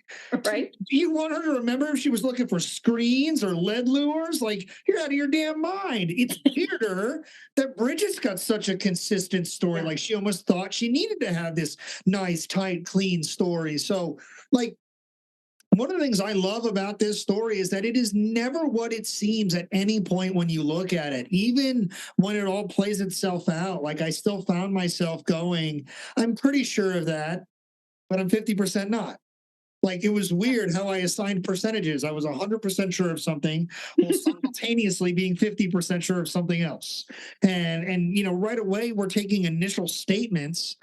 And sure, it's easy to look at Lizzie because she's contradicted herself many times. Has anybody ever asked themselves, and as we are doing out loud now, like, how would you react the moment you found your folks chopped to absolute oblivion? Like, I feel like even though I don't personally have the best relationship, I'd be all over the freaking map. And we've seen that sort of very visceral, primitive response from Lizzie so far. She's been shocked. She's gone into shock. Well, I think it even goes beyond that, Pat. I mean, murder aside, let's just put that aside for the moment. She's doing a chore. The chore's not going well. The irons aren't heating up or whatever. She's frustrated. So she's So frustrated. she kills her dad. I'm just kidding. We're putting that I'm just kidding. So she's frustrated. She wants him to heat up, but she also wants to keep doing something, have something to do. She's bored with whatever magazine she's working on, and she's still trying to be productive. So something else pops in. I don't know how many times I've had that. But Oh my goodness. I'm a human like Wikipedia experience. I start doing one thing and I'm 20 projects later because it just happens that way. And I forgot the part also where she says she went down to the basement to get some clothes that had been drying down there, I believe, took them upstairs and paused to mend one of them. right. Which Yeah. may or may not be the moment that her father returned from his errands downtown. So there's this whole mishmash of stuff that she may or may not have been doing that morning. And if I can go a tiny bit off the rails Yes. on a tangent that you might enjoy, Yes. this reminds me of Dr. Samuel Mudd's case at the conspiracy trial. Okay. Here we go. Yeah, that whole business about where was Dr. Mudd in that certain day in December of 1864? Was he in Washington, D.C. or not? Was he in the vicinity of Booth or not? Right. And if you sit there and you read all these witnesses, because of course he didn't speak because that was not permitted, all of the witnesses that he's brought in to account for his whereabouts, forgive me for how I'm going to say this, but I read that and I say, Dr. Mudd, when did you have time to pee? Because everybody can account for every second of that day. Right. And it's too much. You know, it's like you were saying about Bridget and the tightness of the alibi. Like Yeah. that is too tight. He didn't have time to go to the outhouse. Yep. Yeah, no. That is somebody else on our show who we have definitely dropped the gavel on as guilty. The verdict as decided by the jury of the History Things podcast. Again, you can't sit down in church with somebody and then say you've never met them before. Like it just doesn't work that way. Like I can't sit down and go, I've never met this man in my entire life about Matt Borders. Like you can't do it, man. No, and you cannot account for every second, every minute of your day. You can't. There have to be gaps. Right. So it is what is wild to me, even though I have kind of been, I guess sympathizing with Lizzie's shock and experience. It is wild at how many and how varied the stories become. Because because we're still more or less in the first day and a half of statements being made, right? So it's like noon. These people have been dead for 45 minutes. Like she's we're already four statements in like the first hour and a half. You're right. But like when we get to a day, a two, a week, like she has made a bunch of statements at that point. That's to me at that point, that's when it becomes fishy. I think to me it's unfair that they come with this suspicion of her on day one without considering this reality. But if they had waited a week to proceed the way they inevitably proceed, I'd have been like, that makes more sense because at that point she's given you the suspicion. But I always did find it interesting that on day one, they found a few cues that legally don't mean anything. Yeah, it's a gut feeling. That's all it is. Yeah, but they changed so much of what's going to happen as far as this story.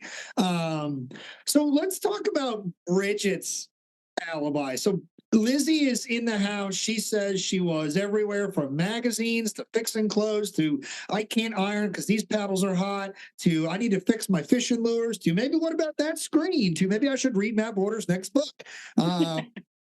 Stuff like that.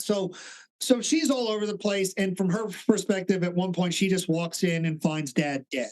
Is she looking for her dad or did she just happen to enter that room? No, she just happened to, it has to do with the layout of the house. If she was headed towards any part of the front of the house, she had to go through that room. If she didn't want to be in the kitchen, she was going to go through the sitting room, period. Okay, cool. All right, so Bridget then, who has this nice clean alibi, how does the morning go for her? The breakfast with Andrew, Abby, and Uncle Suspect ends.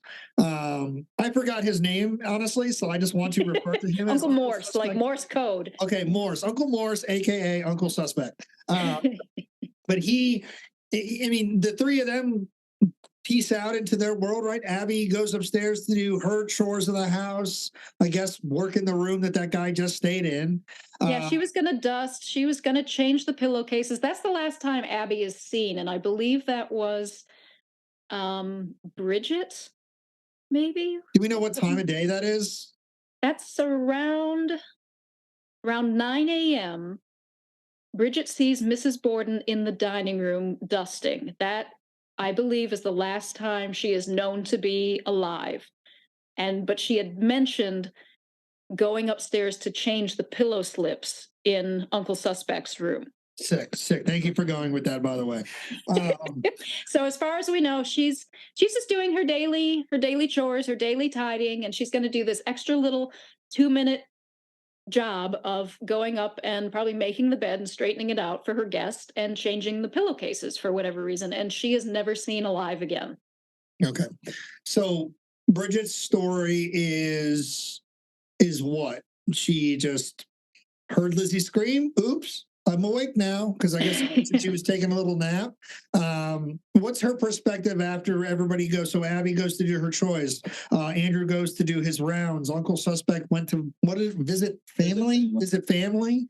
Yeah, he's going to go to the post office. He's going to visit another niece, maybe on the other side of the family, I presume. He leaves the house around 8:45. Andrew Borden himself is the one who unhooks the back screen and lets him out and says, "Come back to dinner," which is lunch. Right. You're invited back. Have fun on your errands. We'll be here. Let's chat some more over another meal. And that's the last time Uncle Suspect will see Andrew Borden alive. So we have in that. So there's, aside from the arrival, there really is nothing suspect at this point about him. It seems like they knew him, they were cool with him, they fed him, they had a good time, invited him back. Yeah. Maybe he's Uncle Morse. Maybe he's not Uncle Suspect. Uncle Morse. Uncle Butcher. Uncle Butcher.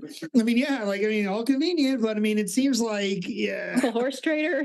What we really haven't said yet is this type of death that Andrew and Abby have sustained, have experienced at this point. It's very violent. Oh, yeah. It is indescribably violent. It is also indescribably personal. It's a very intimate way.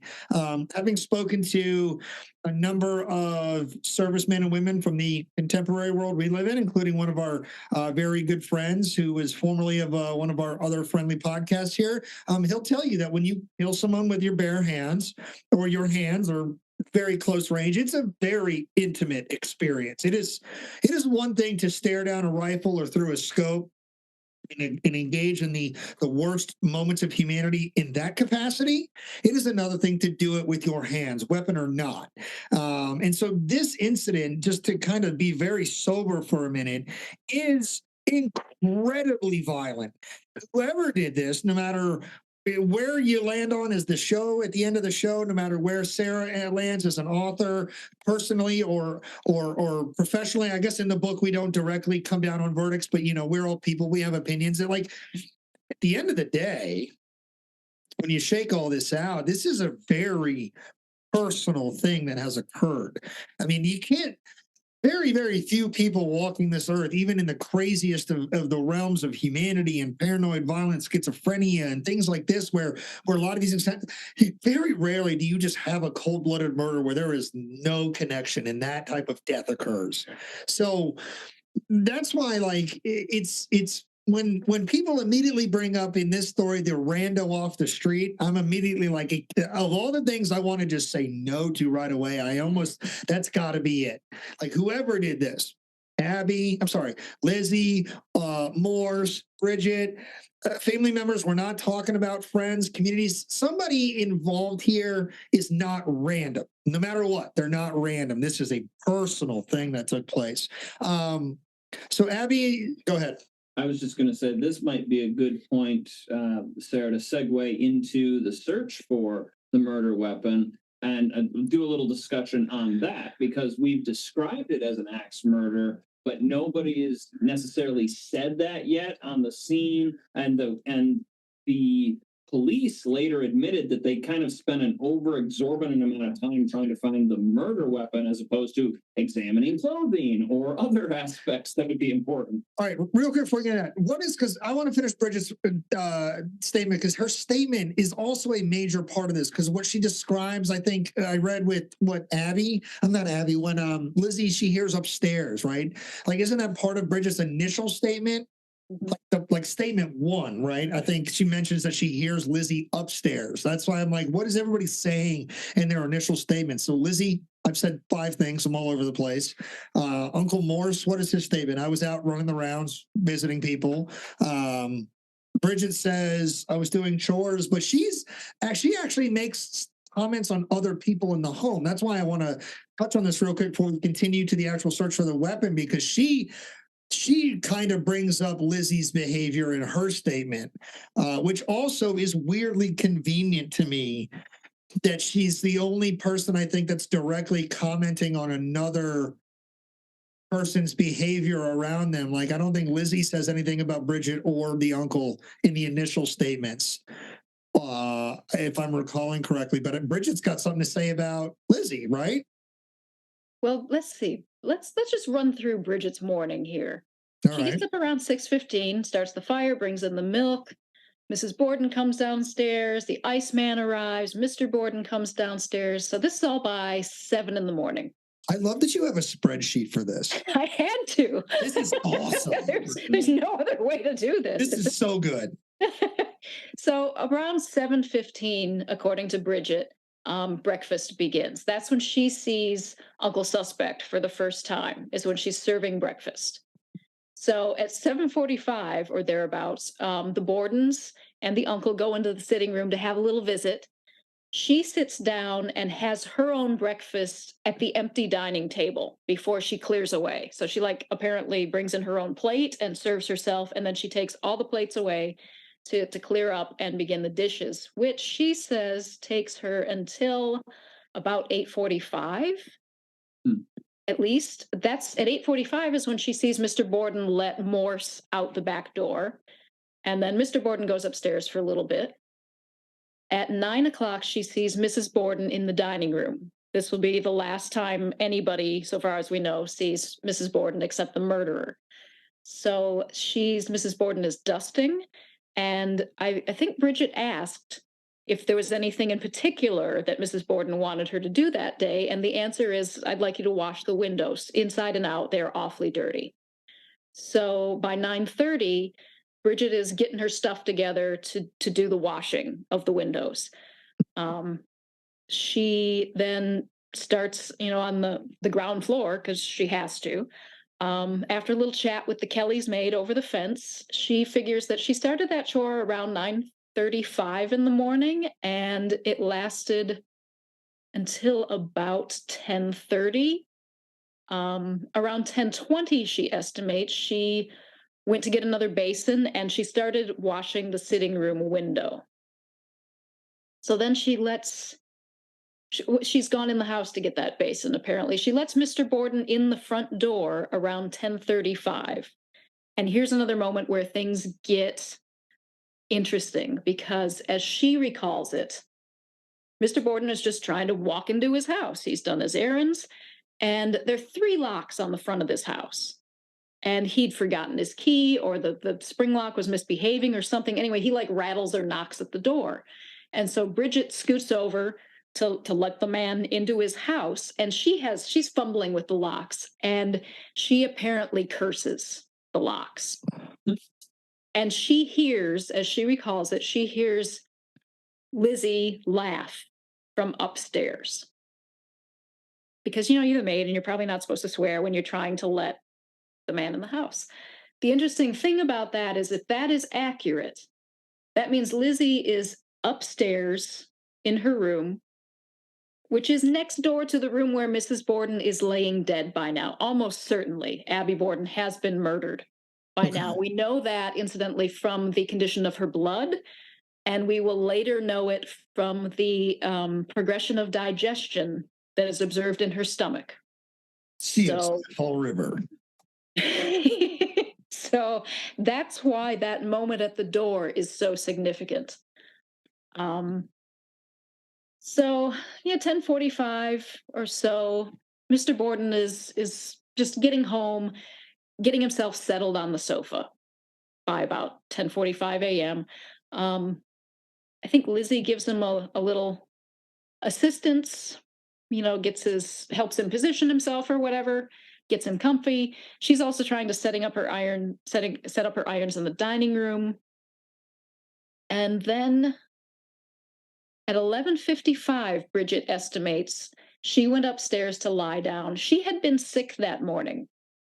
Um, sometime during her breakfast prep, she felt ill and she went out in the backyard and barfed near the pear tree and took about 15 minutes to get herself back under control and feeling well enough to do her dinner. So she's her breakfast.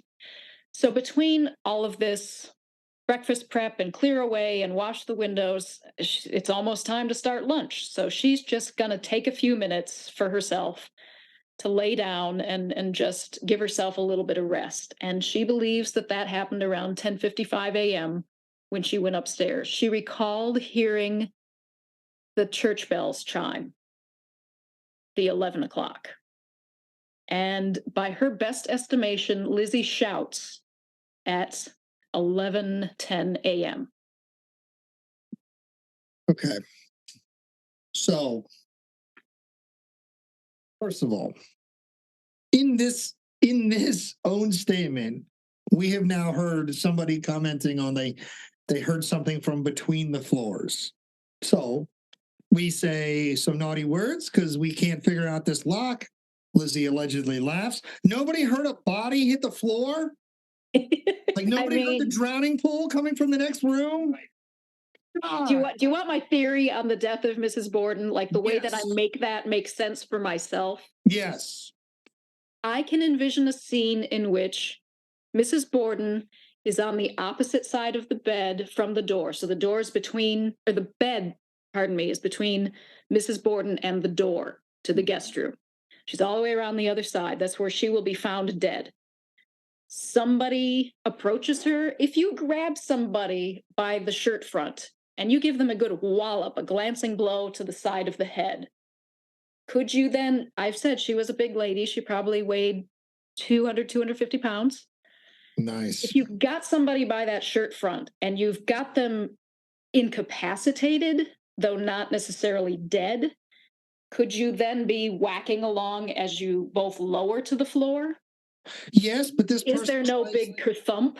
Sure, but doesn't Abby try to hide, like crawl away? Like she does try to scramble. So there is some sort of intel, like I'll just say it to you like this: you're not going to lower me to the floor at the same moment I am fighting to find my. Even if I don't successfully get there, like there's a struggle for there's going to be. I think you're correct that there has to be some kind of kerfuffle, some kind of noise. I think there is a way that there is not necessarily a thud of you look at those crime scene photos and you see this woman, like I said, felled like a tree trunk. And we know that that's not how it happened. There was more of a scrambly kind of a. So I ask you this question then. We can hear the sounds of fiddling locks from a room and a half away to come and let Mr. Borden in. We can hear the sounds of these locks and the subsequent cursing. Like you can't hear the thwack of a hatchet being buried in your freaking head. That likely makes noise. I have split wood. I have driven a blade into not a human or any fleshy things, but these things make noise. Yeah, they make sounds. The only thing I can say about the locks and the swearing and the laughter is that portion of the house is an open stairway. So when you walk in the door, you're looking right up the steps, and Lizzie's bedroom is at the head of the steps. So that is essentially a 2-story open room right there. So if Lizzie happened to be in her doorway, it's not at all strange for her to hear that business at the front door. Okay. But aside from that, yeah, there were absolutely sounds that should have sounded out of the ordinary, and why people didn't hear them. It's an interesting question that remains unanswered.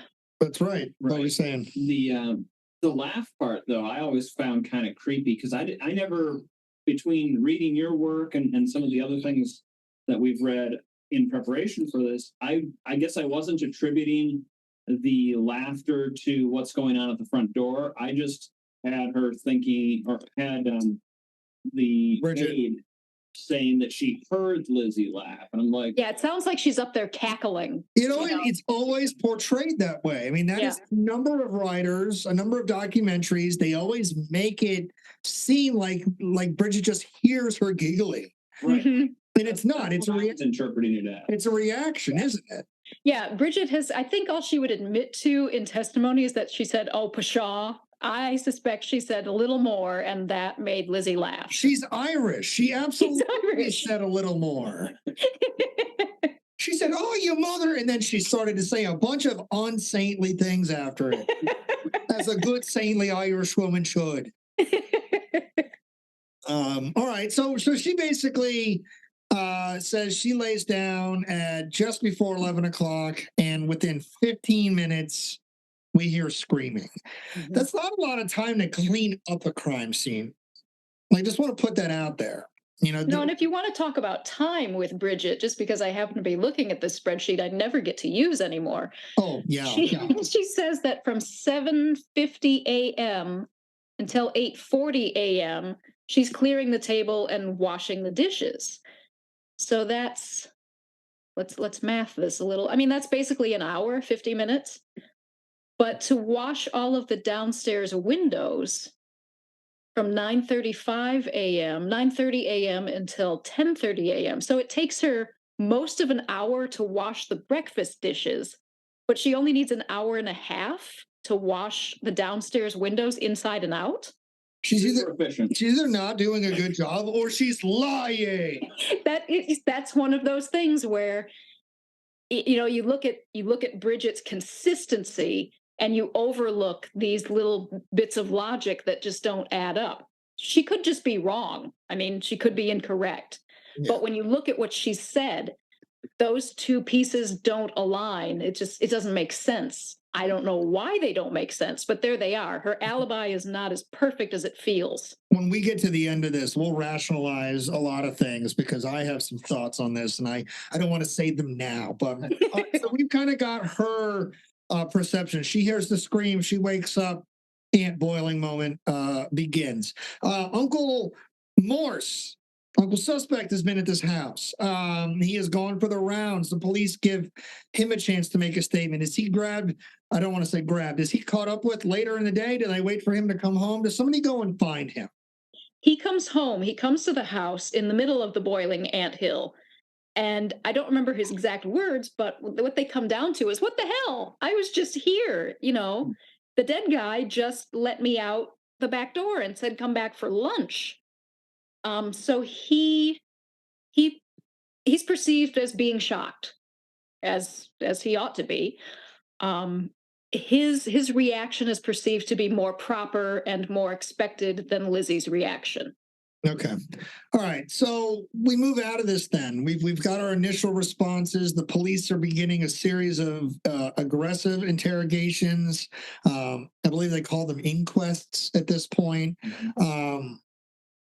Obviously, we've already turned our eyes to Lizzie because one cop got a feeling. God, that certain laws have been created that they just can't do things anymore just because they have feelings. Well, that's a conversation for a different day, I suppose. But where do we go? I mean, this does. I know that in one capacity, this process, the rest of this story moves very quickly, but it's also a legal process. So at a certain point, it does not, and there's a lot of waiting around for a trial and things like that. So I don't want to spend a ton of time in the waiting moments of this story. But I mean, there is an inquest, and then there is a preliminary hearing. What are those scenes like for our listeners out there? The inquest is something I would call problematic. Because an inquest is supposed to be convened in order to determine whether foul play is a factor.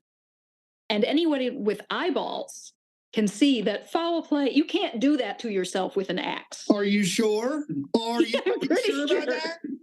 I mean, I have my axe. I could try. I don't think I would be successful. Please don't do it on this podcast. I don't want to answer those questions.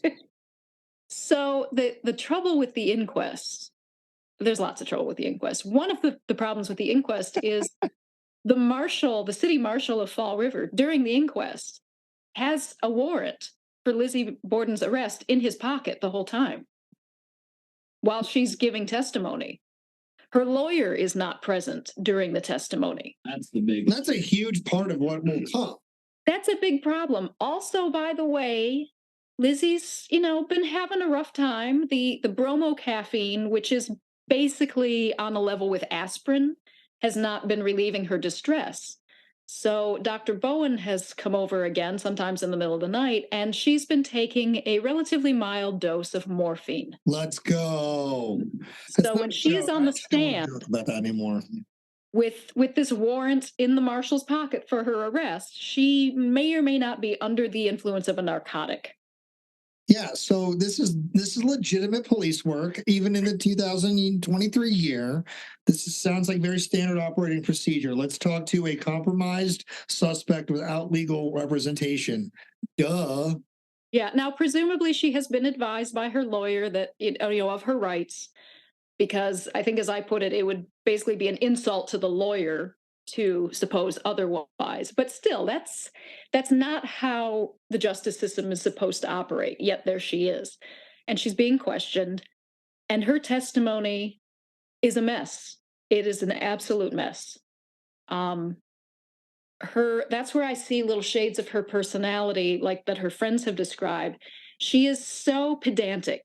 She is such a hair splitter that she will give the prosecuting attorney absolutely no more than he asks for, even if it would have been to her advantage to offer more information. And there are times when you would swear you're reading an argument by a brother and a sister, because they're just like at each other. There's a point at which he's trying to get out of her the fact that, okay, you claimed that you didn't feel well in the morning. When you got up, you had a headache, you didn't feel like eating breakfast, you just, and then you go outside and you eat 3 pears. You take this moment of all moments, when your father's being chopped up, to stand in this barn and eat 3 pears. Well, yeah, it's a good alibi. Otherwise, you'll think I did the murder. And he says, "Were you feeling better?" And she just refuses to answer. She just will not. It's like she can't even hear that question. What she says, and it is my favorite Lizzie Borden quote of all time, is, "I was feeling well enough to eat the pears." You know what? Been there. That is classic Lizzie Borden, as far as I can tell. Yeah, I mean, there's what you might accidentally be doing is making me more sympathetic to changing what I was going to say at the end of this episode, because I am also sympathetic to this. I am so fried that I am blunt to a fault. And she was blunt to a fault. If you have any sympathy for her, whatever, when you're reading this inquest testimony, you want to reach through the pages and shake her by the shirt front. It's like, could you just... Our producer at one point when we were in pre-production was like, "Stop talking to the cops." He was like screaming at us about it. We were like, "Dude, we can't control it. It's already happened." He's like, "She needs to stop talking to the cops." I mean, because we get that. But I mean, I imagine that's something like you're talking about, is like whether she didn't or did or did not do it. Like 101 says, you don't have a lawyer there. Like what did you say, Parker? Lawyer up. He was saying lawyer up. And so, I mean, I definitely better call Saul. I definitely have some sympathy. It's weird that in the subsequent days and weeks, her story will slightly and at times dramatically change. But I can see this continual exhaustion that she's going to go through, honestly, for several weeks and months, because this doesn't like, oh, well, that was a bad Monday. It's a good thing that, or this is a Thursday, right? And well, after the weekend, I'll be refreshed, right? Like that, it doesn't work like that. But no. There's this whole go around between the two of them about whether she was upstairs or downstairs when her father returned from his errands that morning. Was she in the kitchen reading her magazine? Was she upstairs fixing her garment and laughing at Bridget, who's cursing at the locks? And in that moment, I mean, when you're reading testimony on paper, it's so tempting to interject tone whether it's sarcasm or whatever. But there are, to me, what look like moments where the prosecutor is honestly trying to give her a chance to correct herself, and to save herself. And one of these, he just says to her, "You remember, Miss Borden, I will call your attention to it as to see if I have any misunderstanding, not for the purpose of confusing you. You remember that you told me several times that you were downstairs and not upstairs when your father came home. You have forgotten, perhaps." And Lizzie says, "I don't know what I have said. I have answered so many questions and I am so confused. I don't know one thing from another."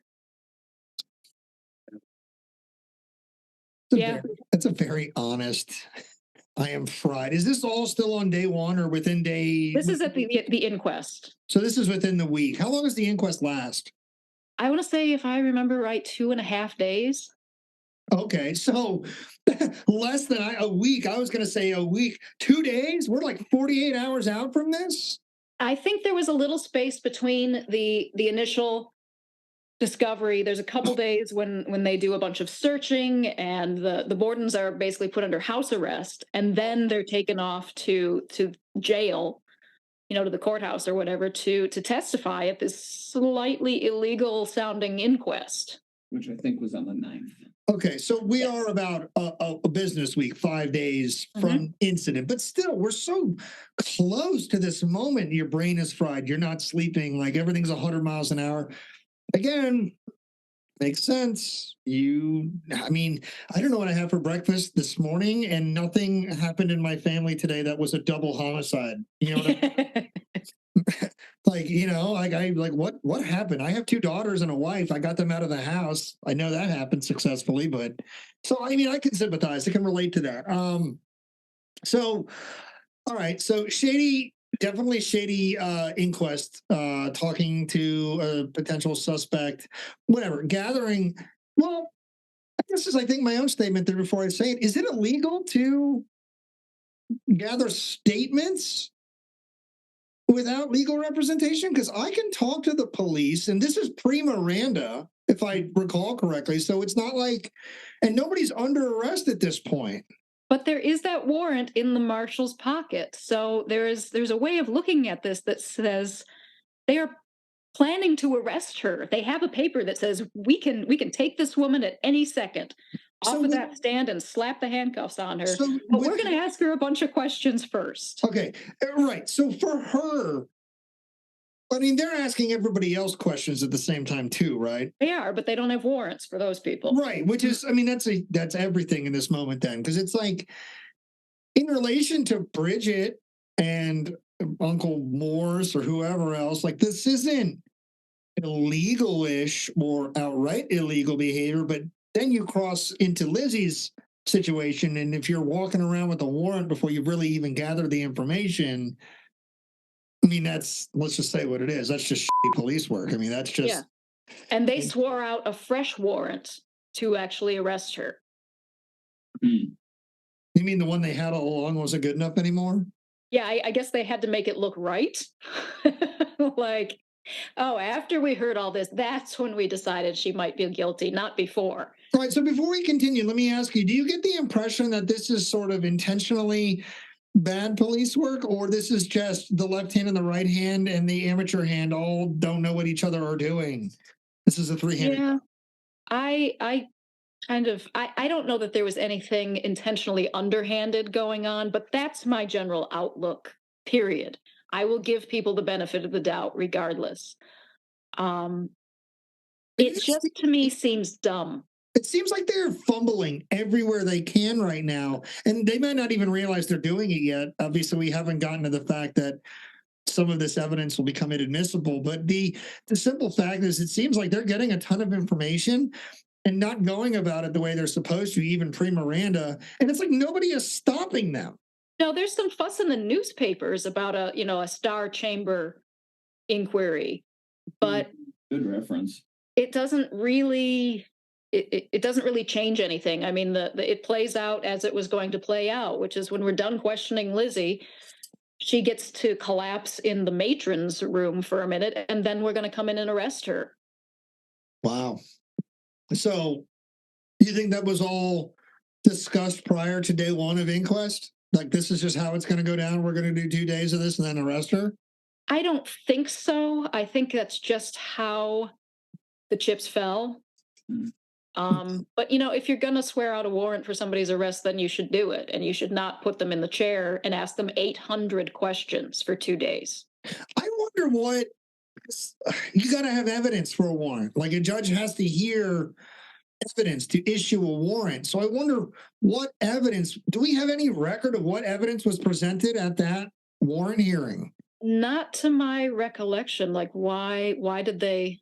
I don't know. Was it one officer saying, she didn't seem upset enough, and the other officer saying, yeah, I had to wait for 2 minutes before they let me into her room to do the search. I mean, as insane as that is, that's really all we have to go on at this point. I think that really is all there was just then. Because prior to inquest, we've had the alibi change a couple of times, but it hasn't really changed outright. She's hovered around the same part of the building, done more or less the same activity, little details. Was it the lure? Was it the screen? But either way, the barn. Was it the irons? Was it the magazine? Either way, I didn't get my laundry done. I waited and read for a little bit. Those things all occurred. It just seems like when the alibi really starts to change, when the story really starts to change, it's inquest time. When all that written record stuff. So prior to that, what do you have?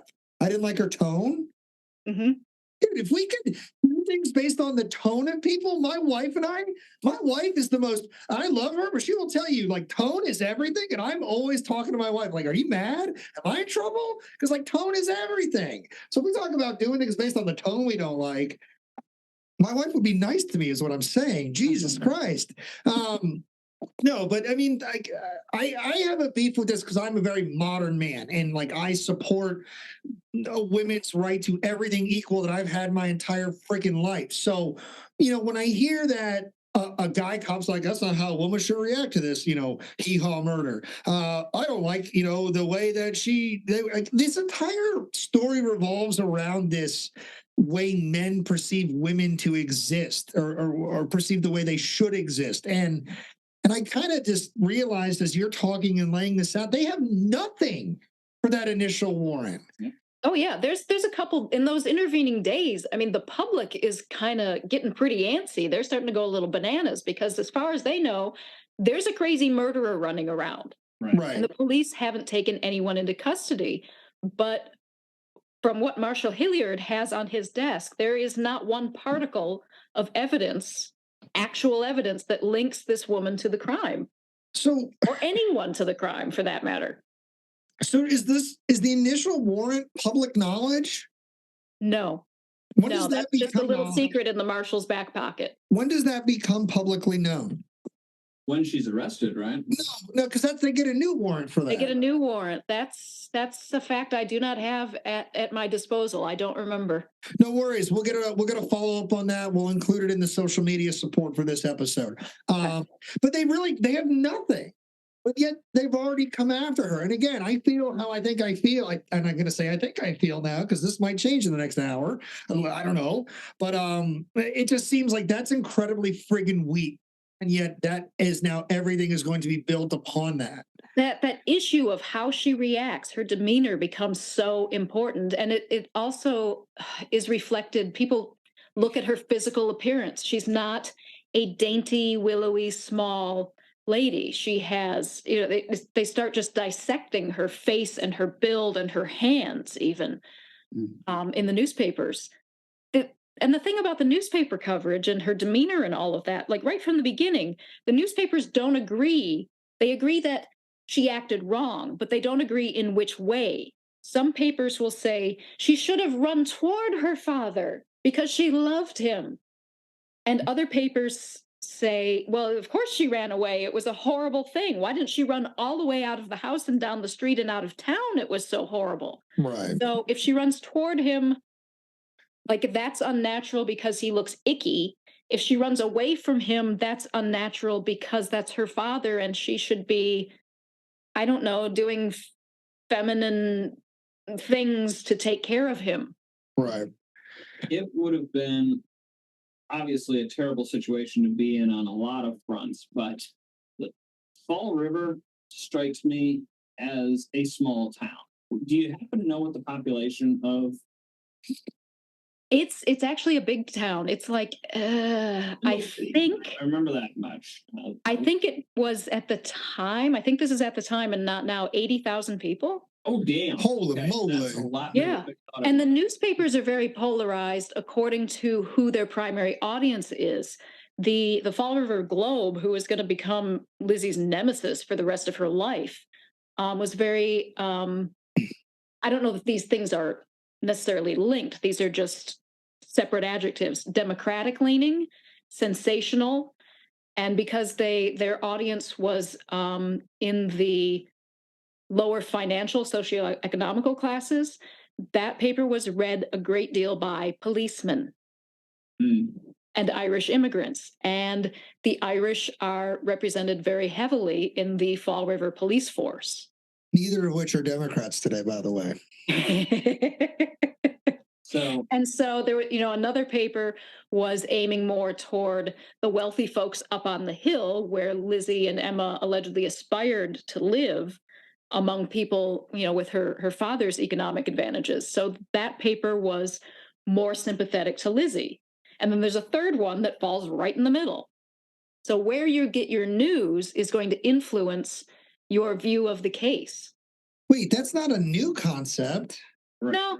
I've never heard that one before. Your news slants how you think things? No way. No, that's an interesting point, though, because for some reason I had it in my mind that this was a smaller city. 80,000 people, that's bigger than the city that I grew up outside of. I was thinking this was more like Marshall, Michigan, which is the small town I grew up near, as opposed to Battle Creek, Michigan, which is 55,000 people. That's very much how it feels. And let me scroll a little and make sure I know what I'm talking about.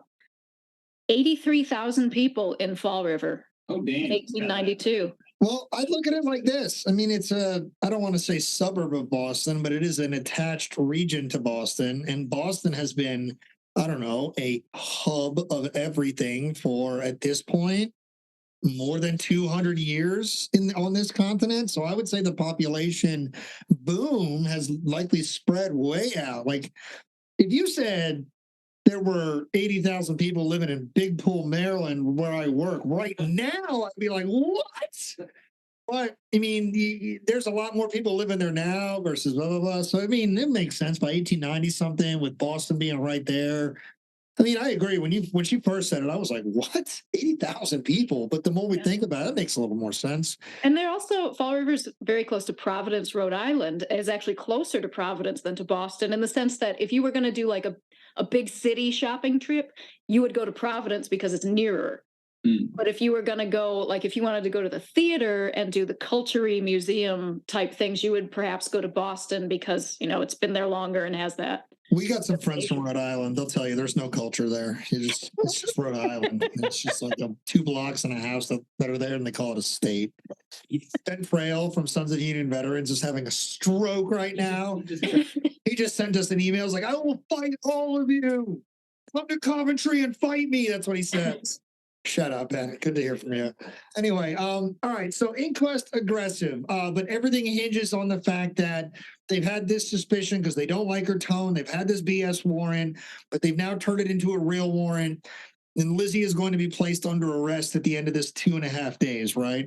Was there a moment where they were looking at anybody else, or were they just kind of like, yeah, we're talking to everybody, but were they always looking at Lizzie?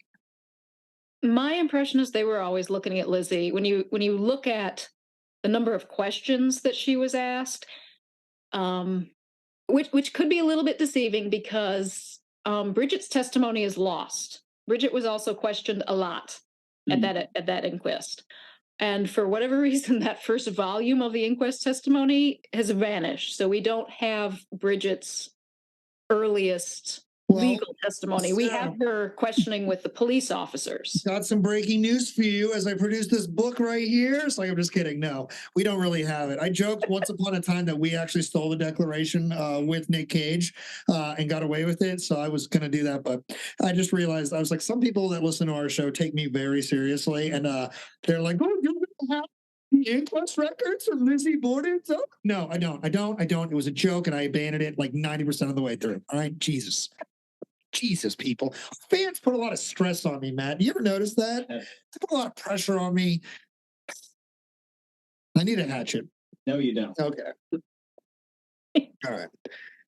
Bridget is questioned a lot. Would you say, whether you know the questions or not, would you say that she's at least being questioned similarly aggressively to Lizzie? Like, they are not coming after her, but they are getting into her story, at least making sure it's as tight as she's presenting it. They are getting into her story, but because she is so much more consistent and clear, there's not the same digging at her, because she gives them the answers. What about the fact that she's from a part of the world where a lot of the police force is also from? Do we have any of that whole, we protect our own coming in here at any point? Like, maybe that's why the records have disappeared. Like, I mean, in reality, is there any of that? Like, it's not a secret that, especially at this moment in time, in these parts of the world, the Irish are very cliquey. I mean, they definitely possess a lot of that tribalism that they founded themselves with a millennia ago. I mean, the Irish still kind of hang together now. So in 1890 something, she's a young Irish woman. I believe she's an immigrant Irish woman, so she's not like Irish the way I'm Irish, where I'm American and I just have the name. You think there's any of that like at play here? Like, she's one of us. She's got this tight story. Her record can be tossed. Like, any of that before we move on? I think the potential for that could exist very early when she's being questioned by police officers, because those men are more likely to identify with her, like, ethnically that way. When you start to get into the prosecuting attorneys and the judges and all of that, I think that possibility lowers greatly, because the prosecuting attorney was. I actually don't know what his family origins are, but he was perceived to be American. I agree with what Matt just said, that a lot of this is likely overplayed, but it is not. We haven't moved entirely past the fact that the Irish are not beloved like they are now.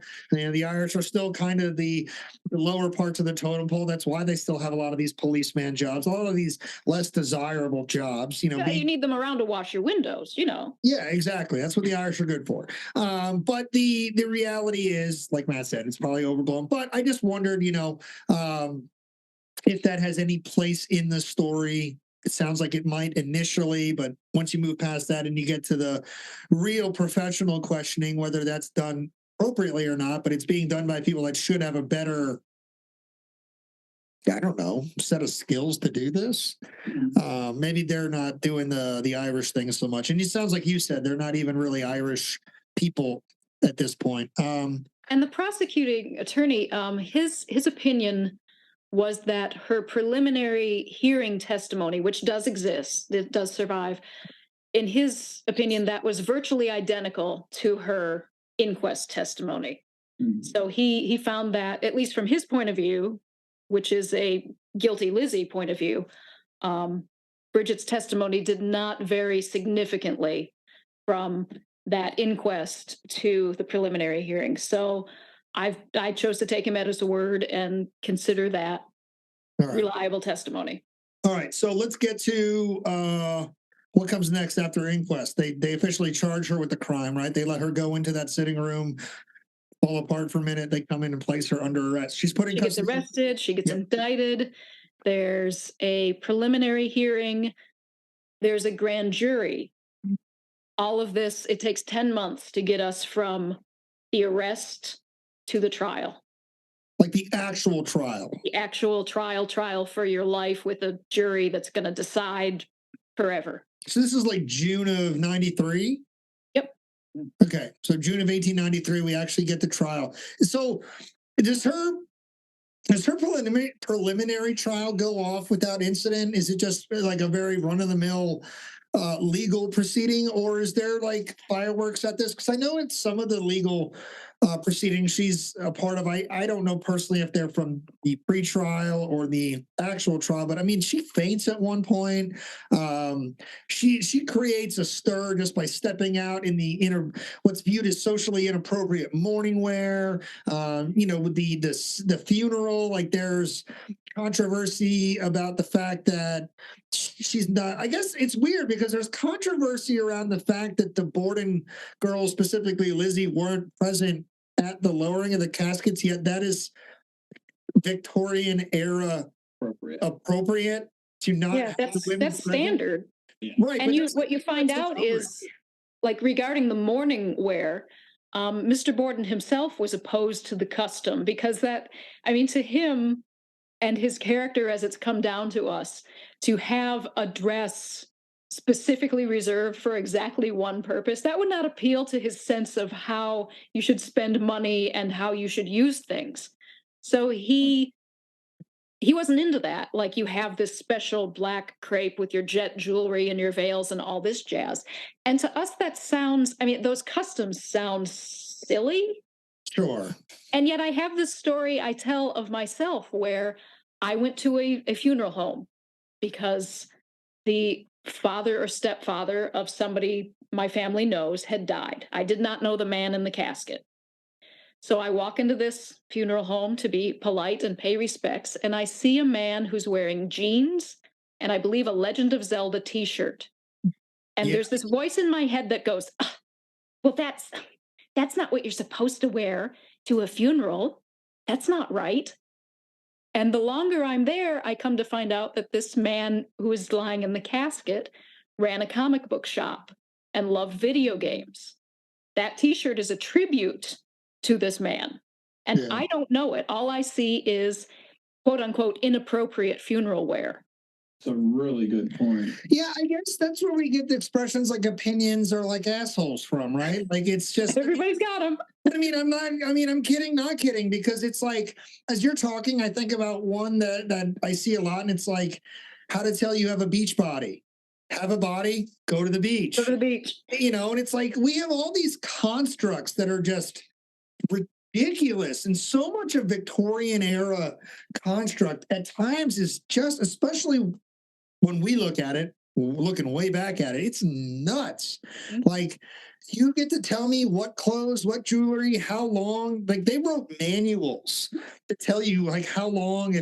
And by the way, it's not like you just get one dress and this is your grieving dress. You wear a certain style of clothing if it's your parents, a certain style if it's like an uncle, if it's your friend, if it's some jackass down the street. Like, I mean, there's so much in this construct that is just. And you're wearing it for years. Yeah, you have to wear it for X number of years or months or whatever. Right. For men, it's a lot shorter because guys.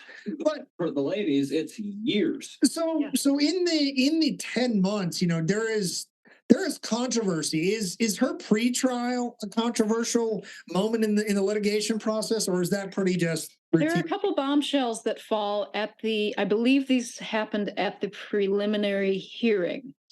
One is the discovery that of all the hatchets and axes and everything that they've gathered up out of the basement of the Borden house that looks capable of bludgeoning somebody to death, there is not a trace of blood on any of them. There was a hair found on one blade, and that was determined to be like an animal hair, like a cow, a very short little bit of cowhide. There's no physical evidence whatsoever on the alleged murder weapons. So that's one thing. The other thing that comes out, there's no evidence of poison. When you get Professor Wood from Harvard to assess the contents of the Borden stomachs, there's no evidence of poison. We didn't even talk about that, Sarah. We didn't even talk about that. We didn't even go to the poison. I know. I forgot about the poison story. You moved on past it. I'm not going to touch on it. At one point, I guess Lizzie is accused, or the Mrs. Borden thinks she might have been, or the family might have been poisoned. But is that right? Leading directly up to this? In the days before the murder, there are these two sort of poison scares, let's call them, for lack of a better term. Now, let's also remember it's August, and these people are eating fun things like leftover swordfish. And they're drinking milk. Right. So milk was a bad choice. Mr. and Mrs. Borden have a terrible night of vomiting and so forth. I want to say on the 2nd of August, but I would not stake my life on that. And that leads Mrs. Borden to run over to Dr. Bowen across the street in I think he termed it hysterics about the milk being poisoned. So he comes and he visits and he checks people out. And as far as he can tell, it just looks like what they called the summer complaint, which is food poisoning. Yeah. So Mr. Borden wasn't feeling so hot that day either. Lizzie had a bad night maybe the next night. If I remember, Bridget is barfing on the lawn on the morning of the murder. So everybody in the household was afflicted with intestinal digestive discomfort. What about Uncle Suspect? Worse. What about Uncle Suspect? Is he afflicted? Uncle Suspect here? He is not. He comes, I believe, after supper on the night of the 3rd. I don't remember if he has supper there or not, but no, he's fine. He's totally fine. So he didn't get any of the milk, huh? He didn't get any of the milk or the swordfish or whatever. Sword milk. And then Lizzie apparently, maybe on the Wednesday, on the 3rd, she pays a visit to her friend Alice Russell. And she's the one who says the milk maybe has been poisoned because they've been so sick. Mrs. Borden said it might be the bread. Mrs. Borden tells the doctor, I think it must be the bread. Lizzie tells her friend it must be the milk. Why do they think they're being poisoned? I don't know. I mean, that's like... According to Alice Russell. Alice Russell said that Lizzie told her in the midst of this unburdening that Mr. Borden was so rude to people that maybe he has enemies or something. Okay.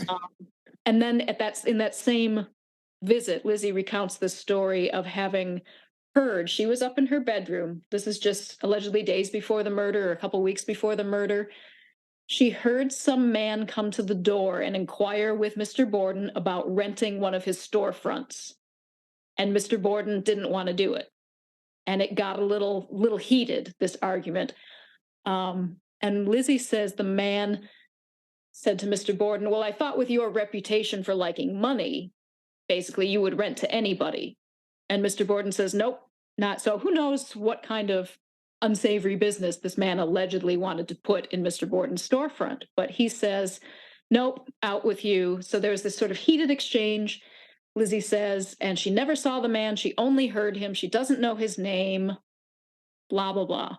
The funny thing about all of this to me, as an aside, is nobody ever says, Mr. Borden, nobody would have said that to Mr. Borden. Like, if Lizzie's making this up, she is making up a very believable scenario in which her father is accused of being a miser. Right. Nobody in town says, nobody would say that to Mr. Borden. They all knew that, he had his ideas and he liked his money. That seems to be a fact. Do you have a good relationship with her dad? She may have. There's a story that I think Emma actually said on the stand at the trial. Lizzie had given her father a ring of hers that he always wore. It was the only jewelry he did wear, and he was buried wearing it. He did not wear a wedding ring. All right. It's just something I wanted to ask real quick. All right. So bombshells are, none of the hatchets have blood or whatever on them. Yep. Do any of them even remotely work? I mean, in terms of just like shape, like this could possibly be the weapon. Like, do we have any of those that this fits that pretty well? There's a moment in the trial. We can go there now, or we can go there later, that will make headlines. All right, I want to get there in a minute, because what I want to do is I want to make sure that we don't miss anything in pretrial, because I want to get us to the trial in the end. And I also want to give you the opportunity to say true or false on a rumor that goes around about Andrew's cheapness. But go ahead, bud. Yeah, the examination of the contents of the stomach, was that pre-trial or was that at the trial? That was pre-trial. Those stomachs were extracted and sealed up in jars and sent by express to Harvard the day of the murder. And I'm not sure if their initial examination, if they were looking more for poison or if they were looking more for progress of digestion. Mm-hmm. Because that's another thing that's determined by those stomachs, is that Mrs. Borden had been dead for probably an hour and a half or so before her husband. And then that ties into this another whole motive theory which is the fact that Mr. Borden has no will. So if Mrs. Borden survives her husband, even for a few minutes, even for 90 minutes, his estate goes to her and her relatives rather than She has to go first.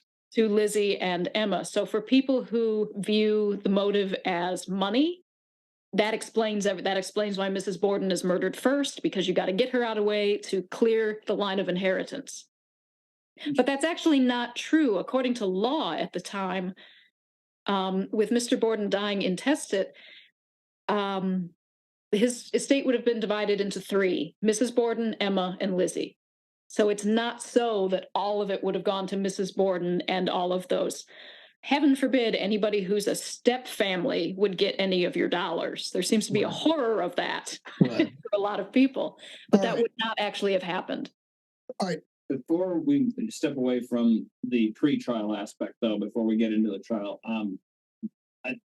because we don't want to miss anything, the other aspect they were looking for in the stomach was poison, and there was that question of Lizzie attempting to purchase a poison in the days leading up to the actual murders. How much of that is actually true? How much of that is malarkey? Because they found no evidence of poison in the stomach of either of the Bordens.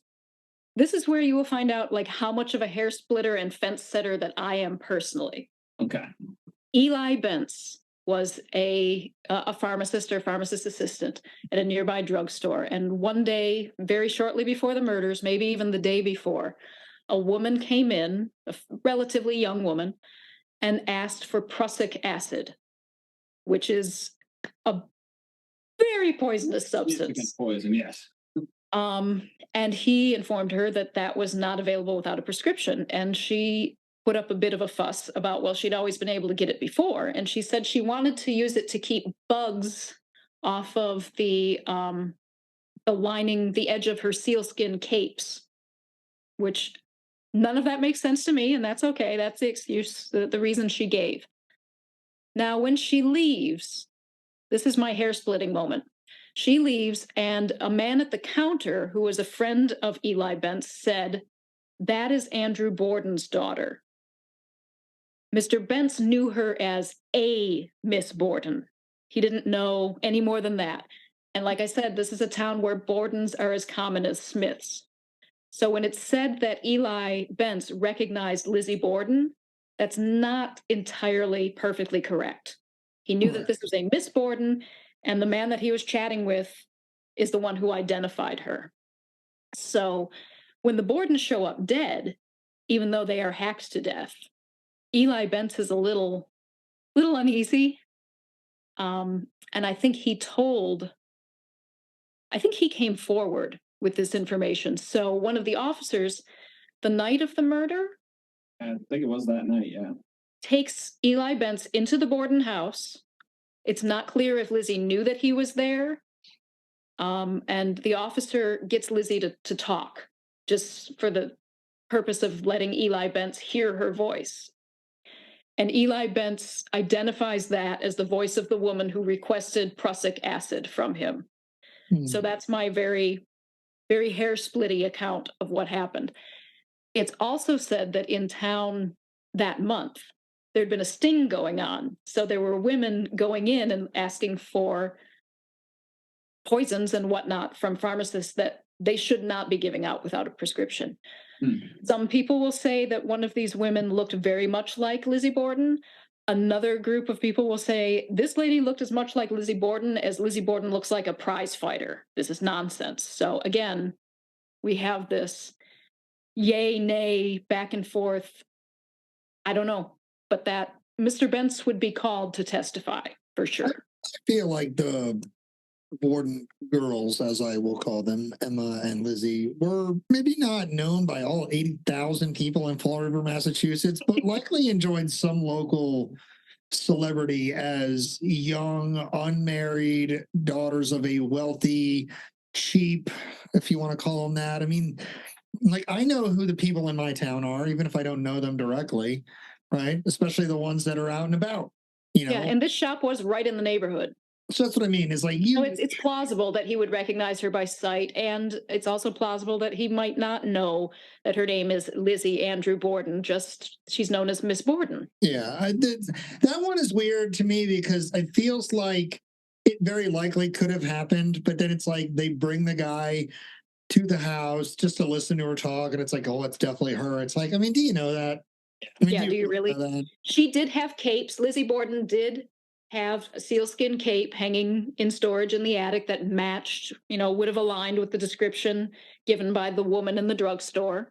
How many women of status have sealskin capes that could fit that description? Probably a lot in that description. So, all right, so let's move on then, because I guess I'll ask it. The thing I wanted to ask about Andrew Borden is rumor is he has a rumor for being so cheap, especially with coffin making at one point, that the rumors start going around town that he likes to shorten up people before he puts them in the box. Now, I personally think that one is absolutely insane, because if something like that was happening, A, that'd be illegal. B, that would have been figured out a lot sooner in time. Like the people. What's he doing with all the feet? That's what I mean. That's what I mean. That's what I mean. But like, we could say false very definitively that never happened.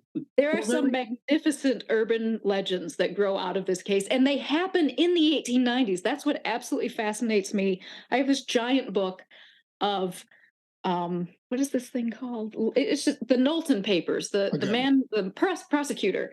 All of his papers were transcribed by the Fall River Historical Society and made into a big fat book. And it's full of all kinds of stuff. I mean, there's his legal correspondence with other, men of his profession when he's discussing this case very professionally. And there are letters from absolute cranks telling these stories that they literally heard while getting their nails done.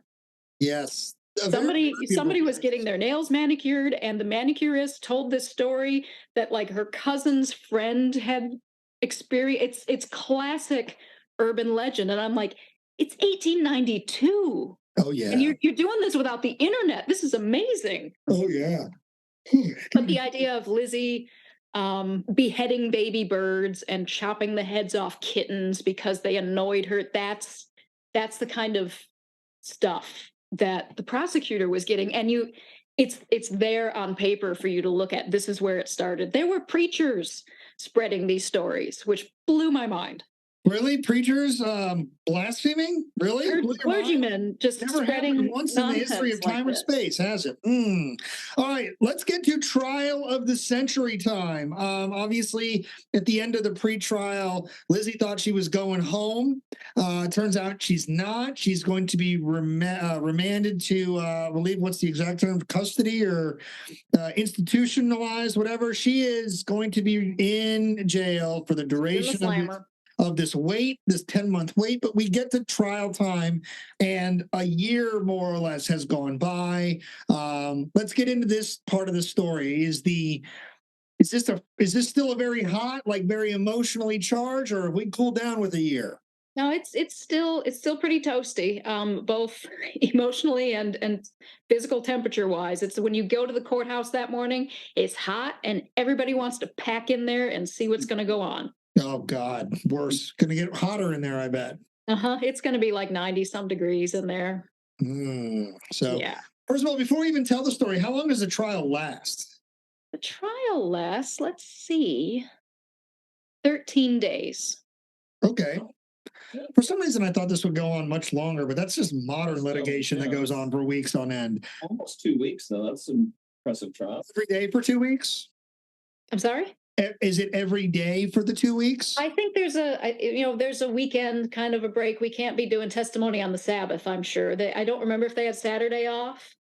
But yeah, aside from that, it's essentially consecutive. All right, let's get into the trial then, Sarah. Take us through Lizzie's experience, the prosecution, the defense. Like, who are our prosecutors? Who are our defense lawyers? The judge, if we can talk about any of this stuff. Like, before we actually tell the story, let's set the players on the board. Who is everybody? We already know who the defendant is, daughter of the victims. But who is our who is our defendant? Let's go to, or the, not defendant, that's Lizzie.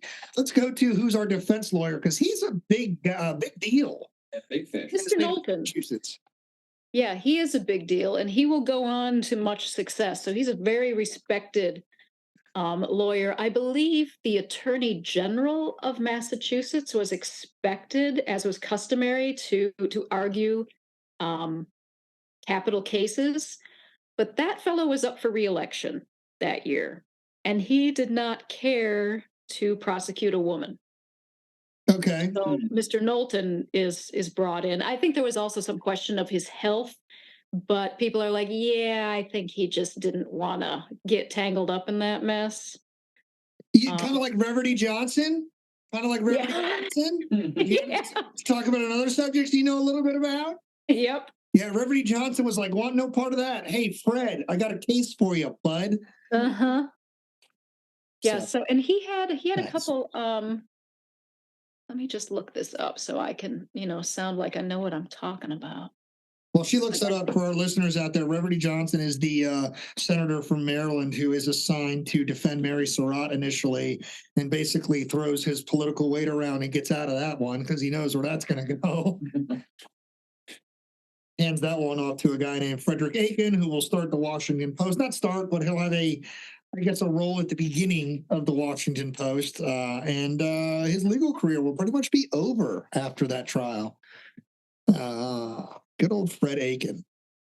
Yeah. I can't wait to have you back to talk about that when that's good. We'll have a lot to say. We better sleep good before that one. No, we will. Don't worry, because I will come heavy with that one. And I think I caught a glimpse when I made a quick comment right before we hit record. I made a comment and then hit record, so you couldn't say anything about it. But I'm pretty sure there's a charged conversation ahead of us there, which I'm excited to have. Did you find what you were looking for? No, I didn't. I mean, I'm looking at the manuscript here for Pete's sake, and I can't find it. You already wrote the book, Sarah. I wrote the book. That's all. I just wrote I'm better with the defense attorneys. All right. Well, we'll get to them in a second because he is also a big deal. But this is all right. Let me ask you: am I correct in that this guy is not new to the legal world? He's got a good resume, but he's new to homicide. He is a district attorney, so he's no slouch. I'm perfectly happy to say I have respect for him up to one particular issue. He was very good at his job. He was very professional. He was a good sport in the end. There's just this one in his closing argument is what I take issue with. All right, well, hang on to that because we'll get there because I want you to blow him up if that's what you want to do. Do you know, is this his first murder trial? Like, I don't recall. Because I feel like I heard that somewhere before, and it's like he's clearly not a rookie, but he's a rookie in this moment. He was, he was district attorney for the Southern District of the Commonwealth of Massachusetts. I did find that. Admitted to the bar in 1870.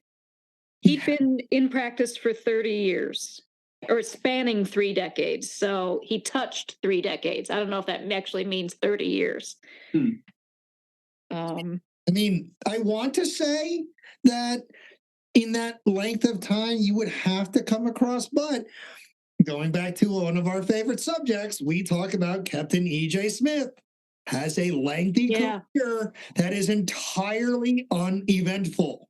Yep. I mean, you would think he's got all this experience, but everything kind of went right for him on the open seas. So maybe this guy. Oh, one of you said he had no experiences.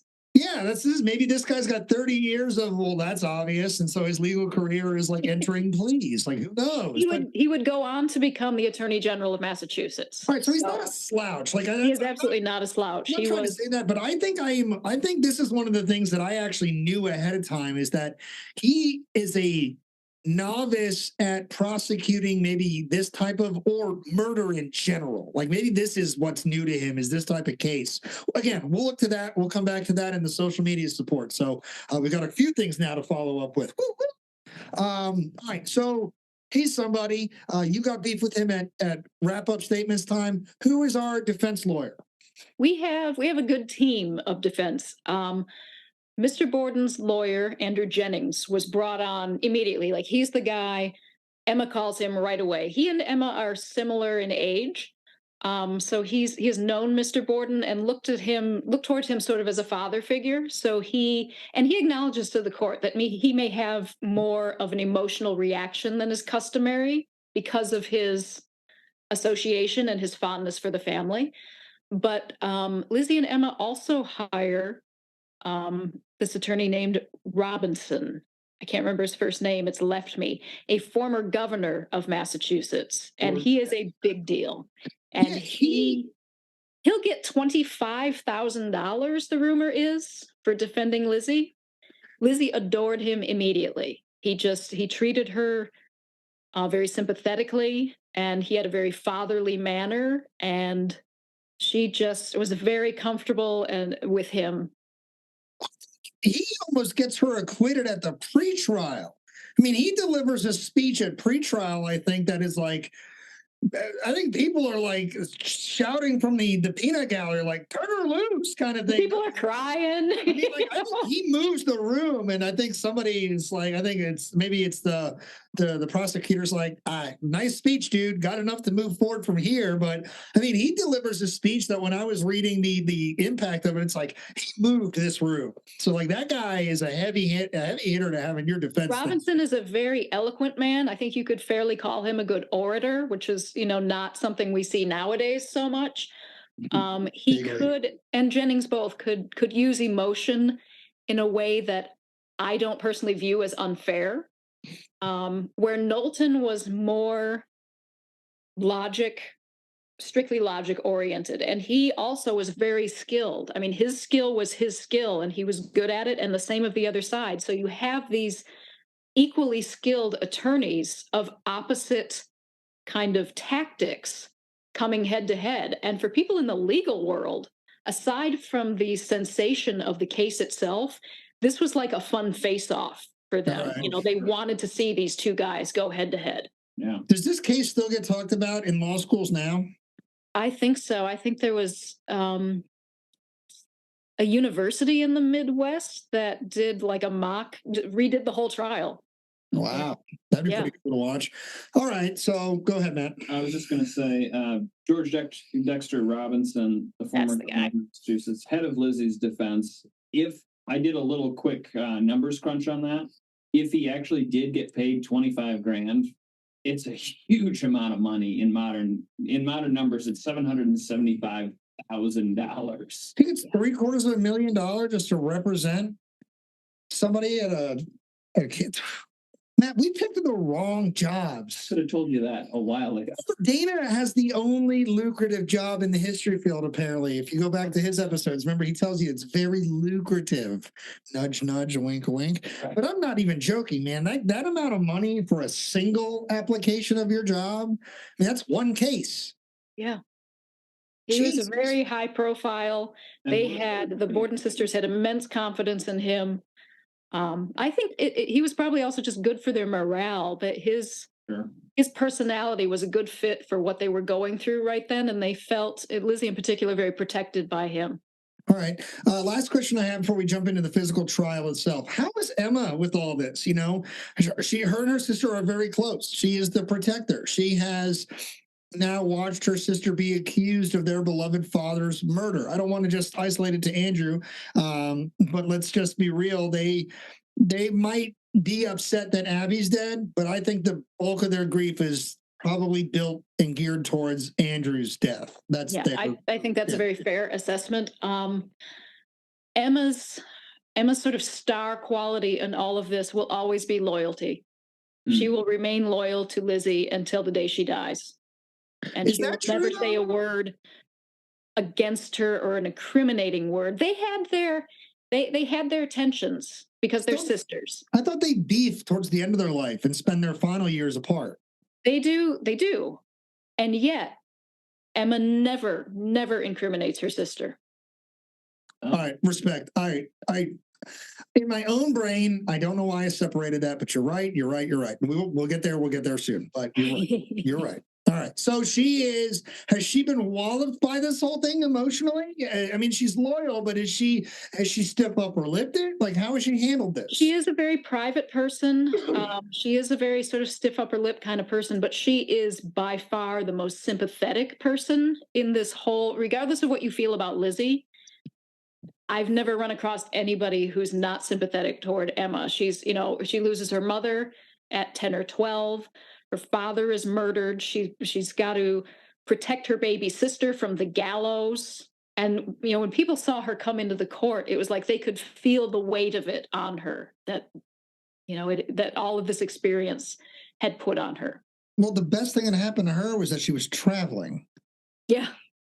I mean, in reality, like that's the best thing she had going, was that she wasn't there when it happened. Yeah. So, but she's the one who Sunday night, I believe, finally gets out the pan and the sponge and is washing her father's blood off the woodwork in the sitting room because nobody's done it.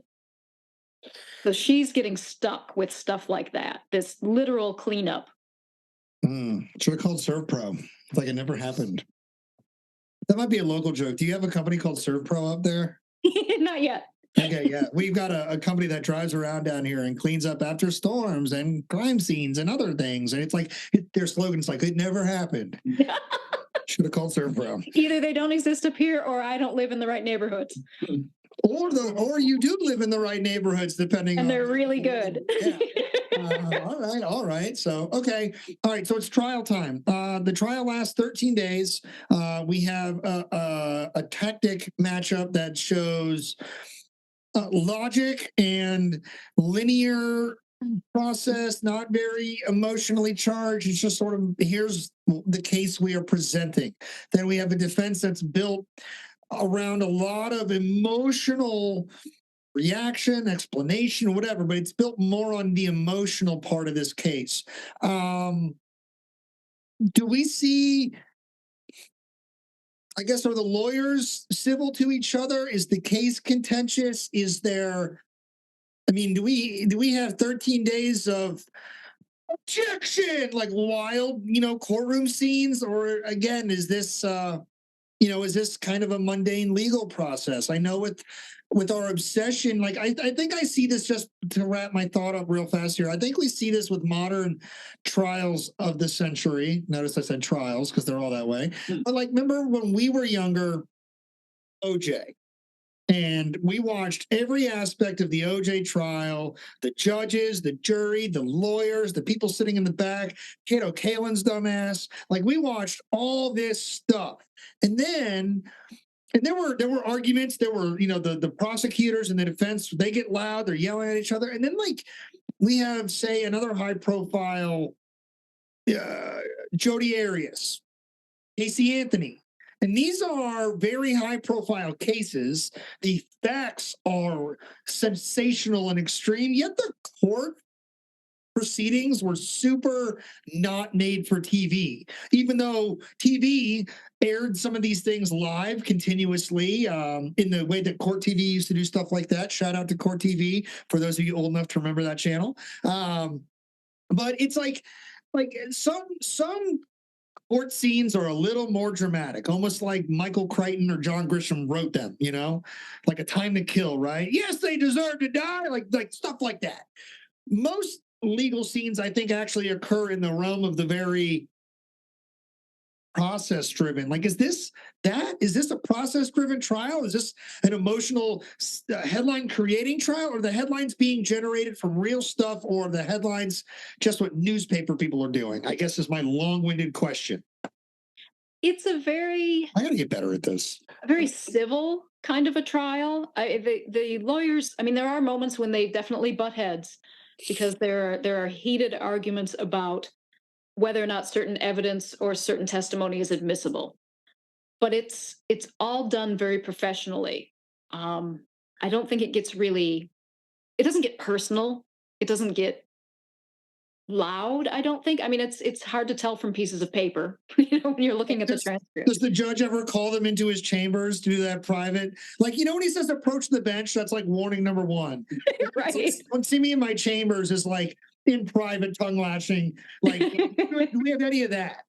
I don't recall any of that. There were times, when the jury is dismissed so that they can have these arguments about the admissibility of testimony and evidence. Um, but they were very much gentlemen, as I recall. Okay. Sarah, it seemed to me that the trial and how it played out was really trying to fix, might not be the right term, but patch up a lot of the poor investigation that was done ahead of time. Like the fact that there is no legal representation for Lizzie when the inquest is going on, and all of that is thrown out because of it. They got a three-judge panel to look at it, and they're like, "Yeah, that's crap. We can't have you." And so Bridget is very much the backbone of the prosecution case. She's absolutely the star witness because Mhm. she is so good at laying out that timeline. And the way she lays out that timeline, it's so hard to see how anybody but Lizzie could have done it. Sure. And the defense, for the most part, let's just kind of sits back and with this air of confidence, doesn't object a lot, and just lets them lay it all out. Governor Robinson was terrific at cross examination.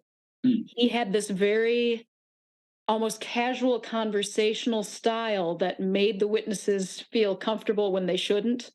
So he would almost just sort of get them chatting. And then so when he asked the pertinent question that's going to just arrow a hole, you don't feel it coming. You just answer it. There's this moment with Bridget, when because she's been presented as somebody, she's washing all these windows while this terrible crime is going on. She ought to have seen if anybody else came in or whatever. And Governor Robinson's just, chatting her up on the stand about the windows and how tall they are. And there's this point where he just looks at her and they're talking about, I think it's either the dining room or the sitting room. And he says, "Can't see in, can you?" And she goes, "No, because of their height and their angle. She can't see in." So everything that the prosecution has said about how it's impossible to get by this woman, one question. Well, that's not true because you can't see in, can you? No, Damn. no, I can't. So, how quickly does the prosecution's case start to unravel? I don't know that unravel's the right word, but be removed from them, because a lot of the case becomes inadmissible because he didn't collect this or that piece of evidence correctly. You talk to her without representation. Like, unravel's probably not the right word. I'm going to use it though. Like, is this like right out of the gate that they're just like, "Oh my God, this case went from lock to we have nothing but circumstantial evidence"? I mean, that's kind of what they end up with quickly.